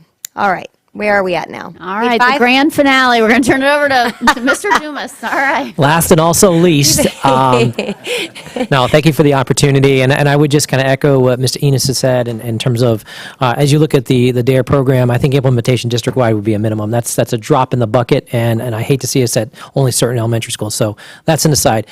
As we look at how we can also provide positive, proactive impact at our school sites to help support interventions in a positive way, so we're not leading to having to put these expensive programs in place. One of the things that we had an opportunity to look at is our security monitors and how we're handling them on campuses. And it started with Mr. Cantis and I meeting with, and our team here meeting with some principals at the middle school and high school level and talking about what are some ways to improve what we've done with security monitors. And those of you who have been around for a while know that security monitors have floated back and forth between supervision under principals to supervision and safety and security. That's failed before, gone back and forth. And so we just, one of the things we talked about right away is whatever we do, we don't want to just make a change for a change. We need to make a change that's going to have a positive impact on some of the results we're seeing on campus. So that was a great conversation with administrators in terms of what that might look like. And what we kind of settled on is we need some additional bodies on campus is number one, because our campuses are very big with a lot of students, and our campuses in some cases, like a Sarasota High, are very spread out. And so you've got to have boots on the ground in a number of key areas at key times during the day to provide that support. Number two, another important piece of this was staffing. If you look at Sarasota High, for example, we may have allocated for security monitors there for the year, but many times over the course of the year, he had 1, 2, 3 that were down. We just didn't have them filled and could not fill those positions. And so at the end of the day, there just wasn't people there to do the jobs they needed to do. So it's looking at how do we keep those positions staffed once we get the right number on campus. So increasing the number on campus, but then also taking a look at how we recruit. And that came to the conversation about what do we pay these people, right? And so currently it's an SSP4, and so what the team came up with is an upgrade of all security monitors, and there's a a job description that we've got rewritten that the team did to upgrade those to 7s to be able to recruit to a higher level. So making sure that we've got the right number on every campus, adding to the number of security monitors, and then upgrading that position to an SSP 7 to bring in more people, more applicants to select from, one, and then bring in a higher quality individual. Let me tell you a little story. So I was at a campus yesterday and doing some different things. One of the things I was paying close attention to is security monitors, and certainly they were out there, but one of the things they were doing was sitting on golf carts and reading, and they were on their phones. And so when we talk about what a security monitor needs to do on campus, it's about building relationships at the ground level and understanding what's going on with students. They've got to be out. They've got to be interacting with students in key areas and providing that support. If we have a student on campus that's been through a threat assessment, there's something going on with that student, that security monitor needs to be clued in, because guess what? The way you de-escalate that particular student who may be in a hallway roaming around and not in class is different than you may de-escalate another student. So it's raising the skill set for all of our security monitors to be connected with students, be out and about in key areas, and make sure they have the skill set to address the student in the proper way. That's how you start to tamp down on, we get an referral, they get in the front office, and then it escalates from there. We've got to have very talented people in these key level positions that have the skill set to know what to do, be in the right places, have the right amount of them, and then have the skill set to be able to connect with students, number one. That's not always easy. We hire people off the street and we say, be a security monitor, be a bus aide. Connecting with students these days is not the same as we used to do it, right? You've got to have a skill set in doing that. So making sure we have the right people in these positions to do that is key. So two pieces, more on campus in particular areas, raising the skill set of the people we have in these particular jobs, and then training. Realignment from under the principals to under the Safety and Security Department for a focus on training and making sure that they are, we had a conversation about school counselors, and Ms. Marinelli made the comment of, let's add to school counselors, but make sure they're not in the lunchroom, maybe covering the lunchroom, right? That's not what their skill set needs to be. It's the same thing with security monitors. We need to make sure that we've established, working with the principal, working with the APs, established where do they need to be at key times, what do they need to be doing in terms of those locations, and then making sure we're monitoring that so they're not pulled to do different things, and then we're missing the opportunity to catch a kid and have a positive interaction with a kid in a hallway versus a negative interaction, right? So being proactive on the front side. So transitioning them into the Safety and Security Department. And then as part of our proposal also, and we're going to dig into this a little bit more during your executive session on safety and security, so we can answer more questions later because I know we're running late. But the other piece is we've got to put people out and about that can work with, train, and monitor our security monitors as they're in the field. And so our proposal includes 2 H-level administrators that will do exactly that. They'll work under Mr. Overbay, and they will be out and about in zones, and they will work directly in the field with the security monitors, providing training, making sure they're in the right areas, providing that support on campuses. So again, if we make the transition to come away from under principal oversight into safety and security, we're moving in a positive direction. We're going to see positive results from that move, not just do it again because we did it before. So that proposal adds the total cost for all the security monitors is what's on the board there, but that proposal, moving them from 4s to 7s, adding 1 additional at each middle school and adding 2 additional at each high school, plus the 2 H's that would work directly for Mr. Overbay, is about $1.8 million additional to what we're spending right now, which would bring the total to what you see on the board there. So when you're thinking about options as we move forward, when Ms. Penner brings some of these things forward to you, that you'll see that as a potential option, again, to try and be on a proactive side with security monitors. And again, to me, it's all about integrating them in what's going on with students and providing that first layer, proactive, positive intervention at the right time. Mrs. Rose. Thank you, Madam Chair. Good presentation. Well done. I don't think anyone could disagree that our priority needs to be getting in front of things. When you bring that proposal to fruition, please include are those categorical dollars, general dollars? What are those dollars that would be behind that? Because obviously, safety and security is a priority before we even get to instruction. And yes, I agree. You can have any staff, any individual that can range from setting a student off to de-escalating him and getting him back on a successful path. Thank you. Mr. Enos. And I would also say in this is that as you look at the day and the times that we're in, I would not say with the increased incidence is one of the things, and I know this is just, again, it's more obviously, like Ms. Rose says, it's about more money. But I think that we're at a time where I think a lot of the time in the elementary school, we don't have as many counselors, and it was a long time before we got assistant principals, and then we have all this, is that, when we started looking at the Marjorie Stoneman Douglas implementation, 543 just passed, you looked at all the different things that we've had, I would also say that I think that additionally looking at 23, looking at putting one at every elementary school, because I think that would be also a big assistance. The district spent upwards of over $25 million for target hardening at all the schools, single point entrance, fences, cameras, ballistic glass, at what we need, because as SROs, as an example, if they're teaching, they're not going to be out on campus being able to walk around. So I would also recommend that, especially with you look at our gates and you look at the money that we spent in there, that I think that looking at additional bodies or looking at security monitors at the elementary school level would be good. And I know I have also had conversations with Chief Lorenz. I think they also should be back in the day, and I talked to Mr. Cantis about this. We should also have them. I think that it's a deterrent if they're in uniform, is that we could look at doing something which would be capital dollars, which would be some type of a polo shirt, which we tried back with Mr. Lempe. We had it all set up, but ultimately there was a little bit of a pushback. And then it can also be Narcan.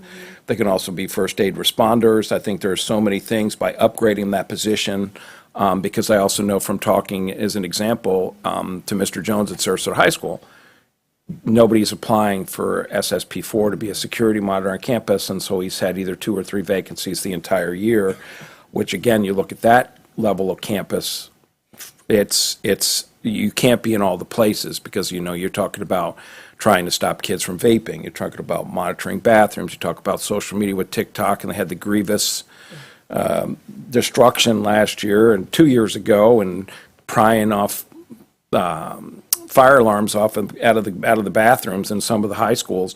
This again puts us another opportunity where where there are people. And we will again be able to make more of an impact again just for compliance. So there's a lot of benefits, but I would also say, I support it 100%. I also think that we should also have in there for the elementary. I think that we're just as a district, I think we're to the level where we need to be able to provide some safety and security at their level too, because I think that as our growth and as MSD continues to change with the commission, that the implementation is from top to bottom. And I know from one of the worst decisions I made by hiring Mr. Overbay, since he said that earlier, sorry, Mr. Overbay, being a Tennessee fan that you are, at the end of the day, is that the amount of responsibility that's put on that, say, school specialist, which our designation is Jason, and he's done a phenomenally incredible job. That's why I can joke around with him. Is every time they do something statutorily, we don't get the opportunity to say no, that we have to do it. And so as there's significantly increased more and more responsibility, like the threat assessment team, that's statutory. We have stuff, we have software, we have to report, we have data, now the SESIR monthly. I think that this goes right along with the package of preventative, and I would like to, however it will be, but I would add in that piece at the elementary school. Thank you. Mr. Edwards? Thank you. You really did touch on one piece, Mr. Enos, about the reduction of incidences. And so what would be helpful as we look at all of these programs is what's the ROI, what's the anticipated results. So in terms of increasing security monitors, could you tell us that our anticipated reduction of incidences would be 2%, whatever kind of metrics. And I know it's sometimes a shot in the dark, but it gives us a goal to shoot for. And if we exceed that goal, we're doing a great job. And if we missed it, then we might want to spend the dollars differently. So that's would be helpful because that's what I rely on all of you in terms of this is a real good investment and here's why, and make it measurable. Real quick, many of our high schools, I think all except for one, have purchased additional security monitors using their internal funds, understanding what the challenge is and I think it's really around the bathrooms, vaping and those other things that are going on in the bathrooms, but I would wholeheartedly support. I think it's a great move to get them under safety, security, also school police, and I think it's also a good idea to look at bringing some consistency to the group with uniforms and other areas. That's certainly something I would endorse wholeheartedly. Safety, security is where it starts. So, thanks. Thank you. No, I agree. I agree with Mr. Edwards as far as I think having a baseline, even if we're just kind of guessing, but that to be able to reflect after 1 year of saying, hey, we moved it X amount, or not here but here, and then you can analyze it a little bit better and see what happened.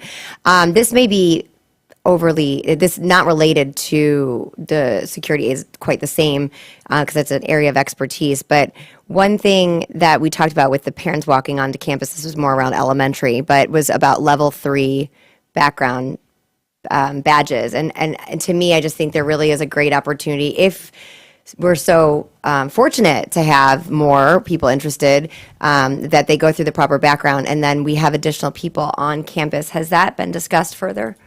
So it has, and so it's part of your packet for the exec session. One of the things we're going to be discussing is exactly that, getting prepared for next year, make sure we're going in the direction you'd like us to go. And Okay. so a good meaty conversation as part of exec session. Perfect. Very good. Approach that subject. And as I transition, one more topic, and so as we talk about putting people in key areas, one of the other things we're going to ask you to consider is on transportation.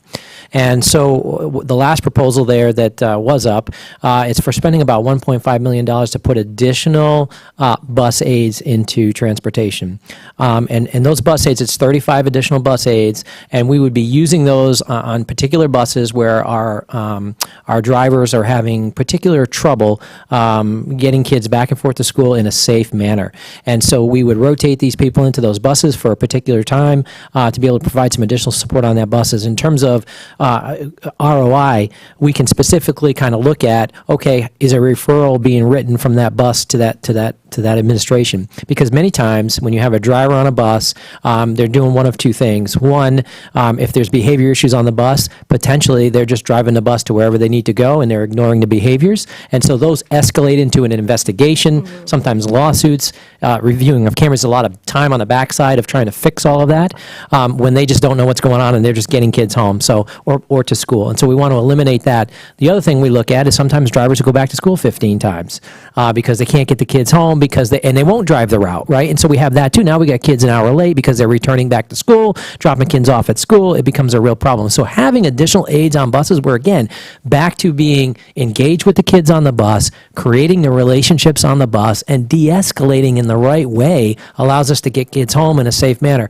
When we have a bus that has to pull off to the side of the road, or we have to bring law enforcement over to that bus, that's disruptive for everybody. If that's on the way in, you can imagine how that's starting that kids. Everybody on that bus is coming in with a high level of anxiety to their class that day. So taking a look at what we're doing on buses, we're providing additional supervision, and again, skilled supervision so that we can do the right things on the buses when we need to, would be what that proposal is all about. And I'll quickly end with the other piece, and we talk about ESSER dollars. I hate to say ESSER dollars again, but one of the opportunities for ESSER dollars is additional training.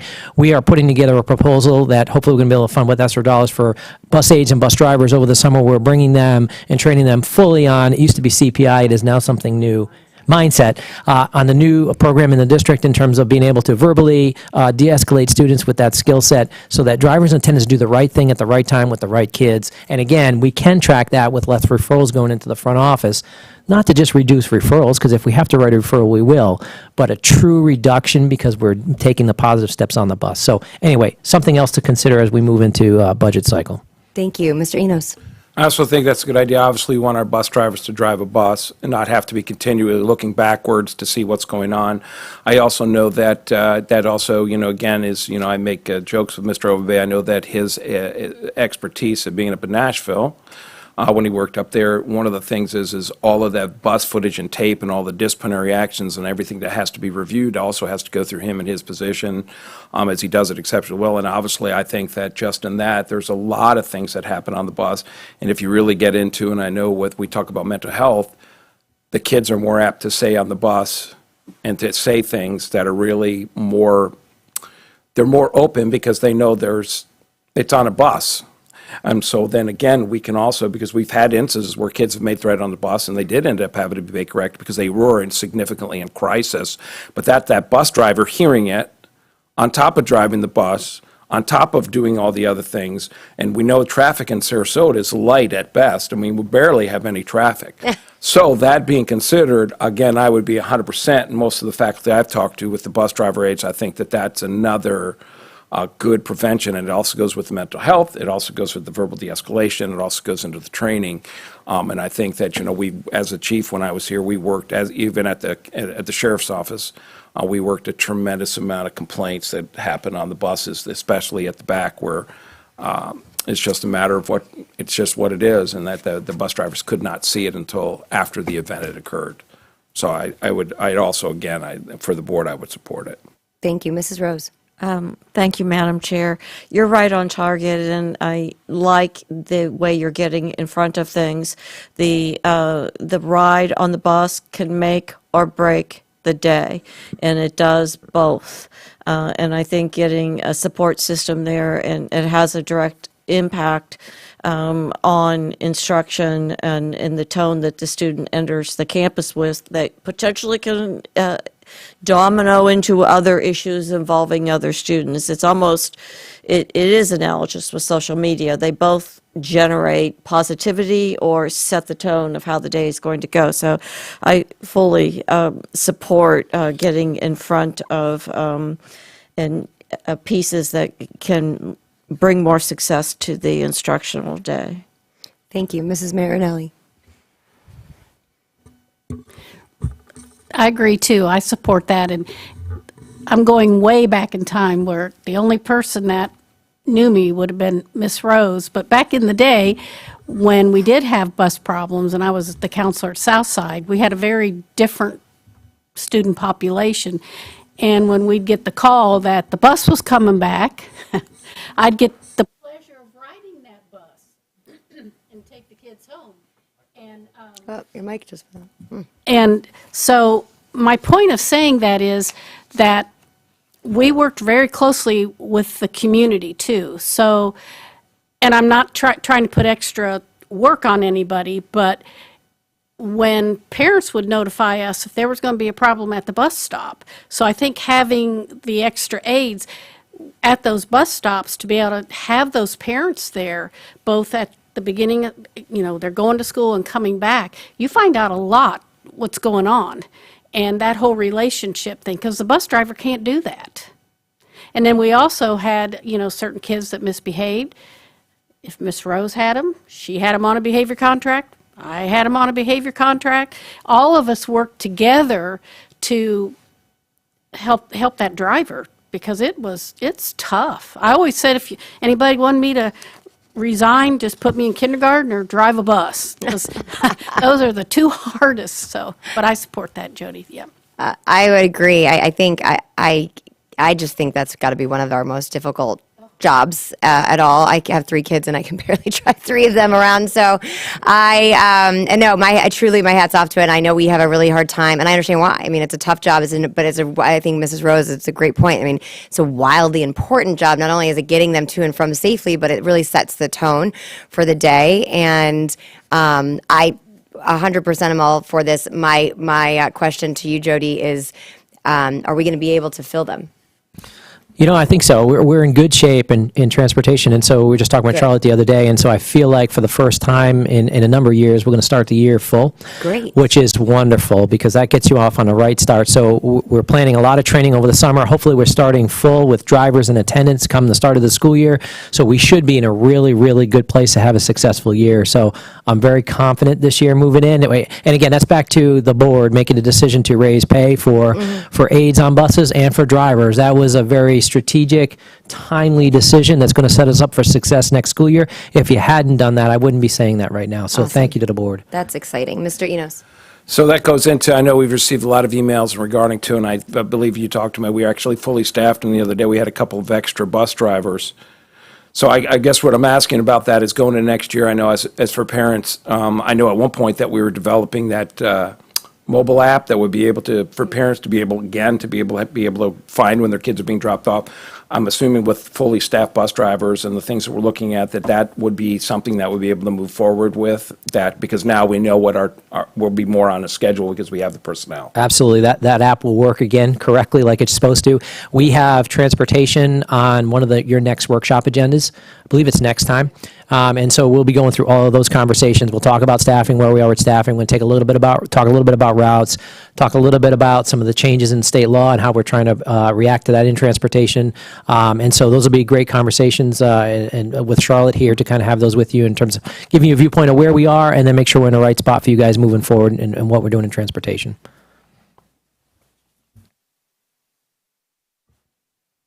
I'm looking over at Dr. Foster because I keep thinking we're concluded, but I'm not going to do that anymore. I think so. that final that's the whole presentation. So hopefully, thank you to the team for presenting all the information, and I think the team gave a lot to think about and a lot of different options to consider, safety and security, as well as addressing discipline concerns. I mean, that is a big concern of ours as a district. We want to make sure that we're providing a safe campus for all of our students. And so, if there's more information that you need on any of the items that are presented, we're happy to put together anything else to present to the board. And I know we have an exec session to discuss some other pieces with safety and security coming up here soon. Well, I just want to say thank you. I really thank you. Thank you. I think this is indicative of the bold willingness to have a very needed conversation and come forward with solutions. So I really genuinely appreciate everyone's help. Mrs. Rose? I would be remiss if I didn't include this piece, Mrs. Jackalone. What is your team doing for the birthday celebration today? Hey. Well, you need to come upstairs to the third floor of Maroon and see it all decked out. We spent some time after work yesterday decorating and celebrating Miss Mandy today. Okay, is there cake? Of course. All right. What's a birthday without cake? Mrs. Marinelli? I hope this is the right place, but I think yesterday all of us board members received from a student at Riverview his perspective on the discipline and other issues. So when we go through all of this, I would hope I know we do at the leadership thing, but get student perspective of what is going on. And Sebastian had some really good, and I know he met with Dr. Foster and you, Mr. We've Canty. invited them onto the good. discipline committee this year, so, yeah. Because yeah. I'll tell you, that was very well written for a 16-year-old and took that time. So I want to acknowledge him too, that we're going to take him seriously. But I think, one of the things we are doing, based on the recommendations of the superintendent's forum and the superintendent's council through the Boys and Girls Club, their leadership program, second to none. It's amazing.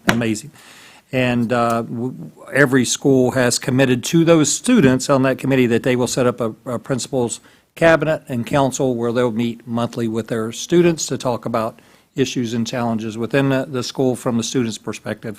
That's a no-brainer. That's a good thing. Great point. Great add-in. Well, thank you again. Unless I know we have one more item. Correct? I got to move it. One more item, but that concludes. Sorry, moved it over here. So thank you again. Then we move to discussion of leadership positions. And we have about 30 minutes. All right. Well, actually, I did send an email last night. We pulled that. Yes. And so that we will discuss that in an upcoming workshop. I know there's been a request to consider the whole budget in consideration with any leadership positions that are added at the district level. So we do have 2 exec sessions that we will be having later this afternoon, safety and security and a litigation situation. Unless there are no board member comments written, but if there are any additional comments, otherwise we can break and then go into exec session. I have a comment, please. I'm sorry. No, yeah, Mr. Edwards. Sorry, I apologize. Please. Mr. Edwards. Apologize. No, please go ahead. I'm okay either way. Please go ahead. Thank you, Mr. Edwards. I just want to revisit Oak Park being on the agenda sometime in the future, that's occurring, given that we have units of student needs being met from a successful behavioral standpoint to our intellectually needs of students. So I just wanted to voice that, as well as a request to add to that list School Advisory Council. We've talked many times about how parents, community members can participate in our schools, and I think that's worth revisiting what that looks like, what the rules are, expectations, what's shared in that participation, and or looking at our media department and what Craig Maniglia has been leading when, for example, Mrs. Penner has come on to our website and thoroughly explained things. It can occur in that forum as well, but a really deliberate, how can parents participate, business members, community members, and what's that participation look like? What do you review? What do you get input on? And what is your impact? And that just continues us down the line of revisiting a collaborative community. So I'm not necessarily requesting, unless my colleagues want to have dialogue or information before I'm saying that it would also be ideal to be a presentation by our media department. So that's just throwing out ideas. Thank you. Yeah, the only thing is, and I don't know if you want to get with Dr. Foster or if you want to discuss it here, but the Oak Park update, I just want to make sure if there's additional information, I just want to make sure I'm clear on what. From a budget standpoint, we've talked about, we have students that have individual education plans that reflect behavioral needs and very solid pathways to success, as well as students who have intellectual disabilities. And we're, again, approaching that budget, and we're talking about a school that provides services for the greatest needs in both of those arenas. And I really, as one individual, would like to hear from that principal and teachers from that school on, as we do this budget and they are providing those services, again, for the greatest needs that exist in our district, what is my accountability as a board member when I look at that budget? Got it. It was the budget. That was clarity. Okay. Mr. Edwards, then Mr. Enos. Thank you. In conversation today, I heard several times about the challenges of staffing shortages, and I'd like to remind the board that I would love to have an affordable housing conversation somewhere down the road. It's a cost-neutral proposal, and I think it's something that we should hear about and discuss, and so I'm asking once again to put it on a future agenda. Secondly, there was a op-ed in the paper, or a letter to the editor. I have an email in front of me that I didn't follow up with from a constituent that was concerned about a particular book, and that was about 6 weeks ago. I didn't follow up with it because I know we have a process in place for book challenges, and I'm hearing all kinds of conversation about a book being removed already from Riverview, and I was hoping that we could just get clarification about that, perhaps being in front of some public comments tonight.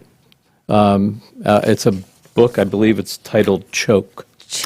And it was on March 25th. I don't know if Dr. Foster, you want to, because that includes staff. Yeah, so I know Rob Manoogian, I think, is coming down. I think he's coming in. One thing I just wanted to share with that particular book, I think the reason that the decision was made to pull the book, it was in our library for, I believe, 10 years, had never been checked out, not one time. So it was more of a situation that the book had not been ever in circulation, but I know Rob's coming down. He can share a little bit more about the actual state statute related to which books can be pulled and the process for pulling books, and I know he was going to go through that process. Well, in the future, because I know I happened to see something on social media yesterday or the day before, and I take that with a grain of salt, but it said that somebody had emailed 4 out of the 5 school board members, and that once again comes to a conversation that if there is a book challenge or if there is something, I think there's a book going through a challenge now at Riverview? Is that the There are 2 books, and I can have Rob share when he comes down. There are 2 books that all were. I'm saying is that as a board member, I know nothing of it. Okay. So there needs to be some sort of procedure in place, and it's been caught a few times where one of our administrators will then copy me on something, but I suggested back to IT at some point, is there an algorithm that when 4 out of the 5 or 3 out of the 5 that it automatically notifies all school board members? I don't know the answer to that, but we're relying on whether or not someone catches it. And then I'm at this particular point, that's happened a couple times where I'm not informed.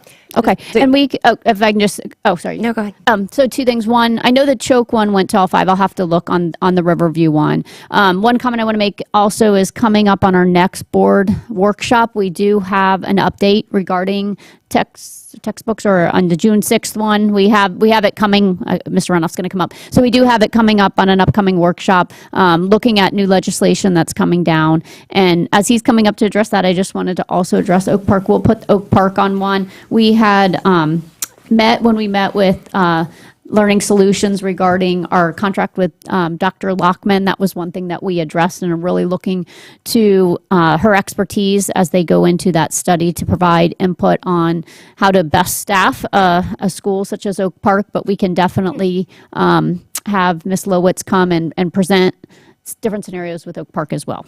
But Thank you. I just want to clear up some stuff because there was not accurate information, not by Mr. Edwards, I'm saying out there in the email. So, because I had to go back and look because my correspondence was only with the superintendent after receiving an email. We all received an email on March 24th because it includes school board members.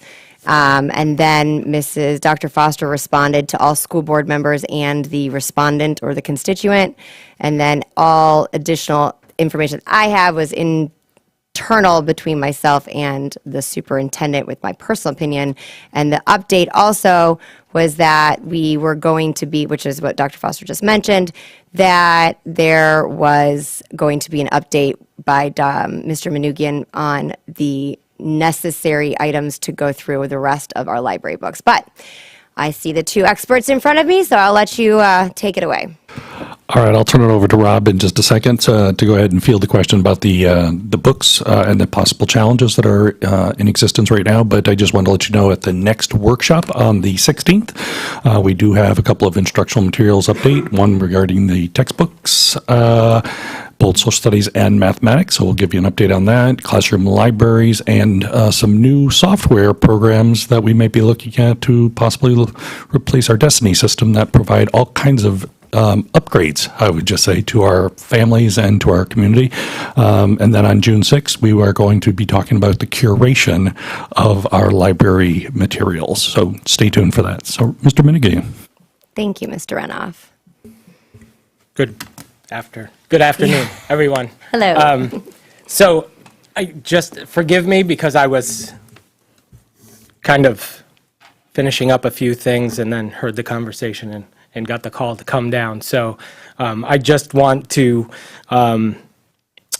clarify what you would like me to address first, if that's okay.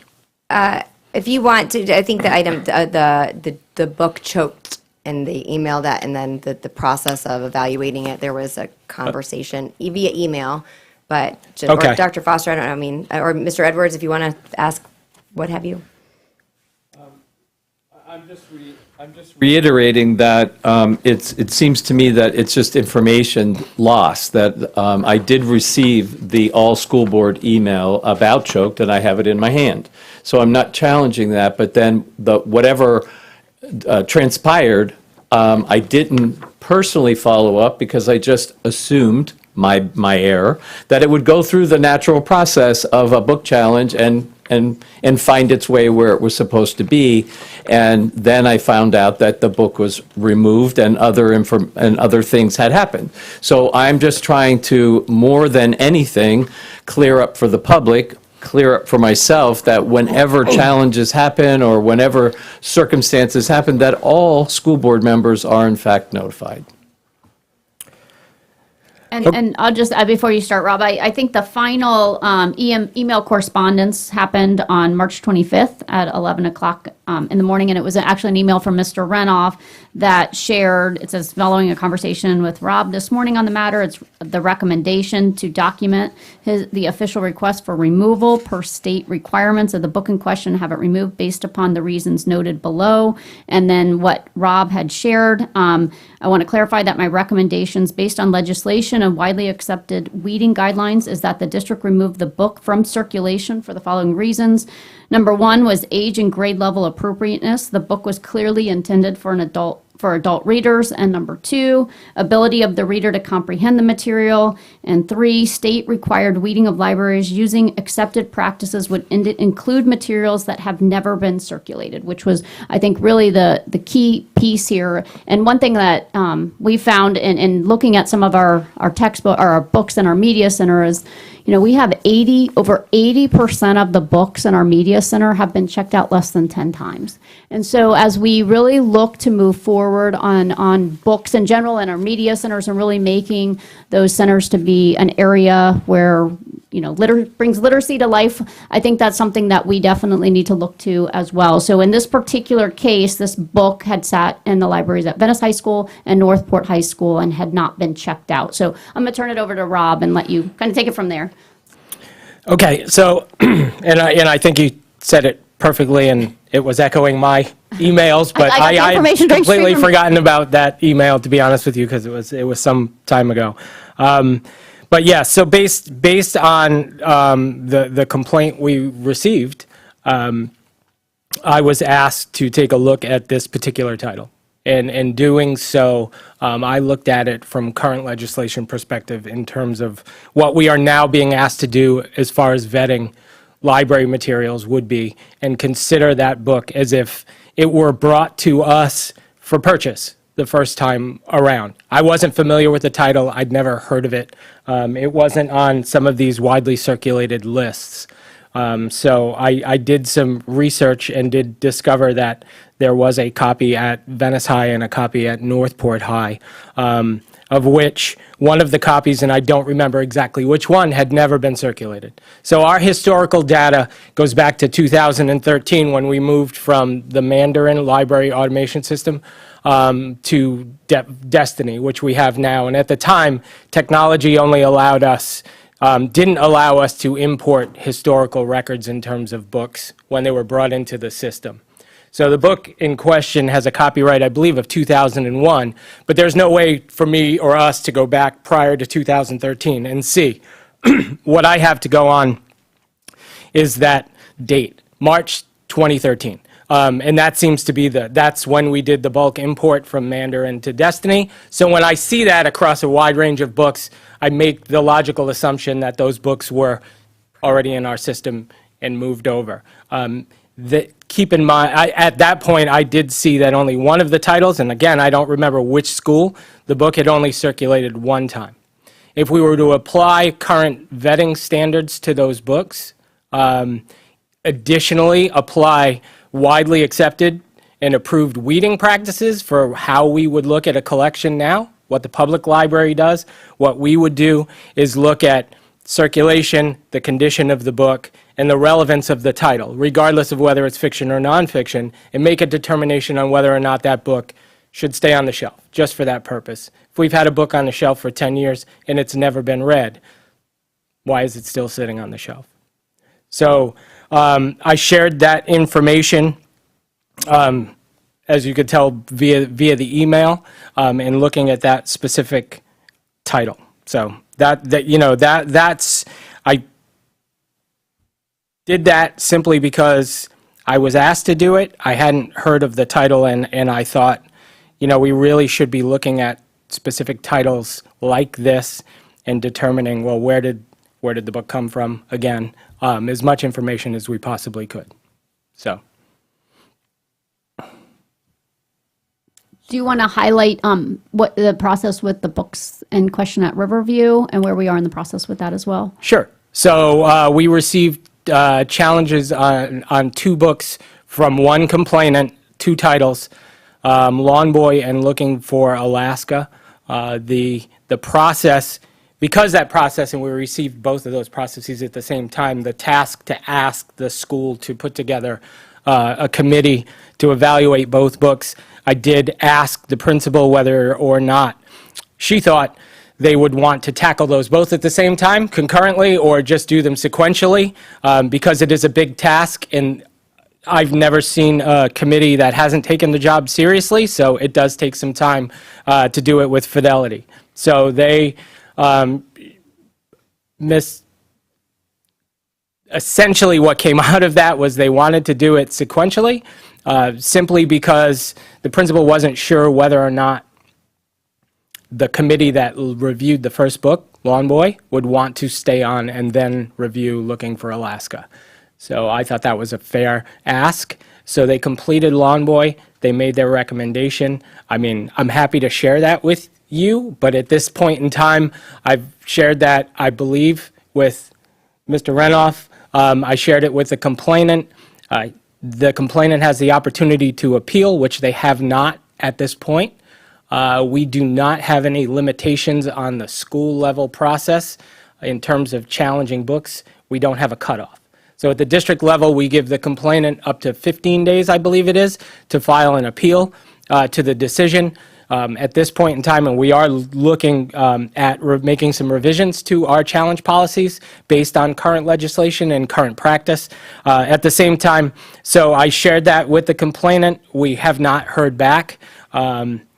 Mrs. Hoy reached out to me about the next group. She did have a couple of the members that served on the original committee willing to do the second book, willing to review Looking for Alaska, but she did have to recruit a couple of more, and with testing and everything going on at the end of the year, she asked if they could have until the 30th, which is when we've scheduled the meeting for them to get back together and share their findings on that second book. Once they've done that with me, I will share that with the complainant, and we'll wait to see whether or not the complainant wishes to appeal the decision.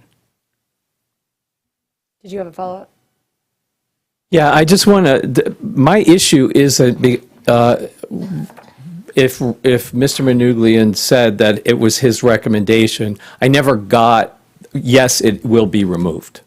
So that's part of that conversation. And then second, all I'm suggesting, because it's a hotbed topic, that it's transparent that when a challenge occurs at any school, that all school board members are notified about the challenge and the book, and that it's going through a process. That's all I'm not challenging decisions or process. I'm just wanting us to comply and then make it transparent. Thank you. Mr. Enos. Just a quick shout out to Tatum Ridge Elementary School. I went over there and I read for Mr. Feaster, and I did bring ice cream, and we ate it at 8:30 in the morning, as I did at Ashton and also at Lakeview. So with that, I would just like to give them Mr. Feaster's class. What a great school, great students. Mr. Dunn, thank you, and I just wanted to give him a shout out. Thanks. That's the kind of breakfast my kids like. Mrs. Marinelli. Thank you. I just wanted to give a thank you to some departments and people, to Craig's team. I really like your senior spotlights, all the academics, and with the arts. I think your productions are just so positive of showing what's going on in our schools, so thank you. And also to Mr. Staton for keeping all of us up to date on the athletics in the high schools. It's just that we have so many talented kids, whether it's academics, athletics, so I appreciate that. And also payroll. I think sometimes payroll gets overlooked. You know, I found out that they are the ones that really made sure during the hurricane or after the hurricane that all employees got their checks. I mean, they worked really hard for that. But on a personal level, I went up there last week or the week before. I had a problem and they took care of it. I was greeted. And some I don't even think knew who I was, but which is good, because then that tells me that I'm okay to go up there. But I really appreciate the help that they gave me and what they did for all employees after the hurricane to make sure they got paid. And then on another note, I wanted to share, Ms. Rose kind of brought it up about how, and I still have a lot of acquaintances here at the landings and at schools, that certain employees are being told not to talk to school board members. And I just find that really troubling because, number one, I hope the message is that, you know, we're all here to support everybody. We are not an enemy. I'm not going to let the union define me, but I would hope that, especially here at the district, that people are not feeling that they can't talk to any of us. And if I hear one more time, stay in your lane, and I know where that started, I'm going to really, I'm not going to be very happy because I'd like somebody to tell me what they think my lane is. And because I don't think I'm going to take real kindly to that.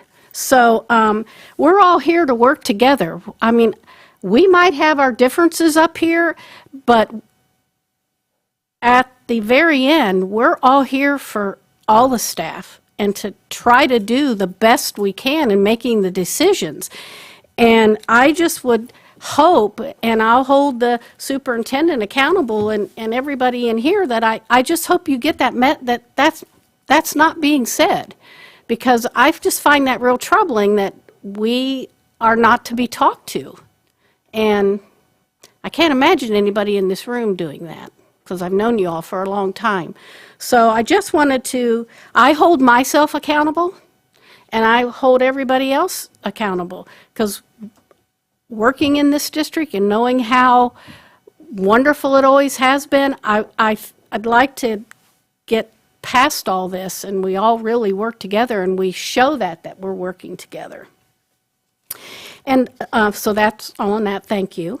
And I got a couple of emails on the concern on the superintendent search, the survey, and I don't know, Madam Chair, how we convey that to our consultants. This would be optimal time, because that the concern on the survey is that anybody in the United States can go in and comment on that survey, and that also a person could go on multiple times.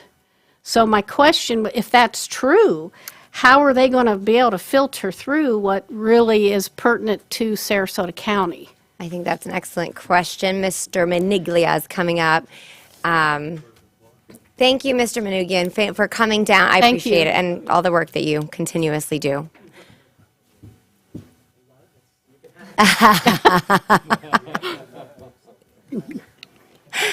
So that question was posed. Now, I don't believe that's your or our system. It's McPherson and Jacobson. Absolutely, but that question came up on the very first day as I actually brought it up to the consultant, and their response on the ballot stuffing, if you will, is they look at IP addresses, and their software through this program that they have will allot those IP addresses, so they're allowing one survey per IP address. So no duplicates. So if somebody went in, like for me, instance, I went on my computer and said, I want Craig, they're only going to use one.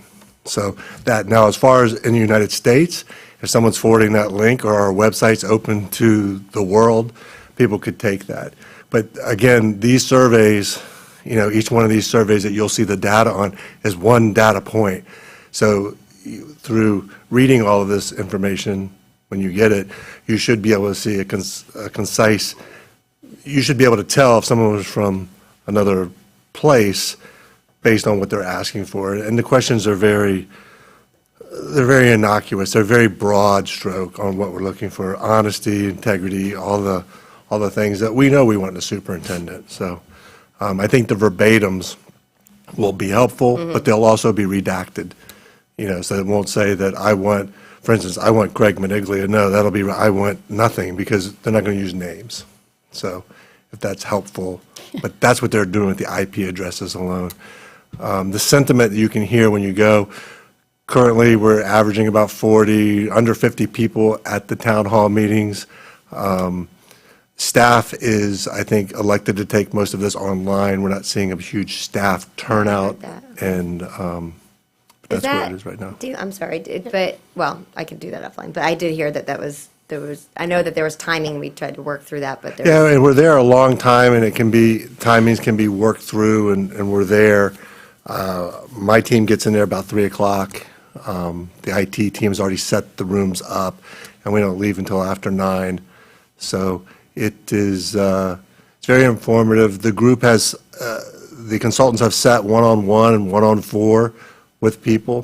When there are a couple of teachers there, they do speak to them and get their sentiment. And administrators, not just teachers, but staff. But, yeah, so overall, I think we will get a feeling from what our constituents want, but whether it's the entirety of them, that's yet to be seen until we see the reports that they give us. We do know that our Mentimeter sessions log every single thing that's being said, so you will see those in their entirety, that people actually type exactly what they typed, so. Very good. I'm asking legal counsel if you recall the range of salary that is in that advertised position. I don't recall specifically, but I know in the past 225,000 has been about the range that has been discussst. I know that's what the former superintendent was making, and I think we kind of stuck in that same area.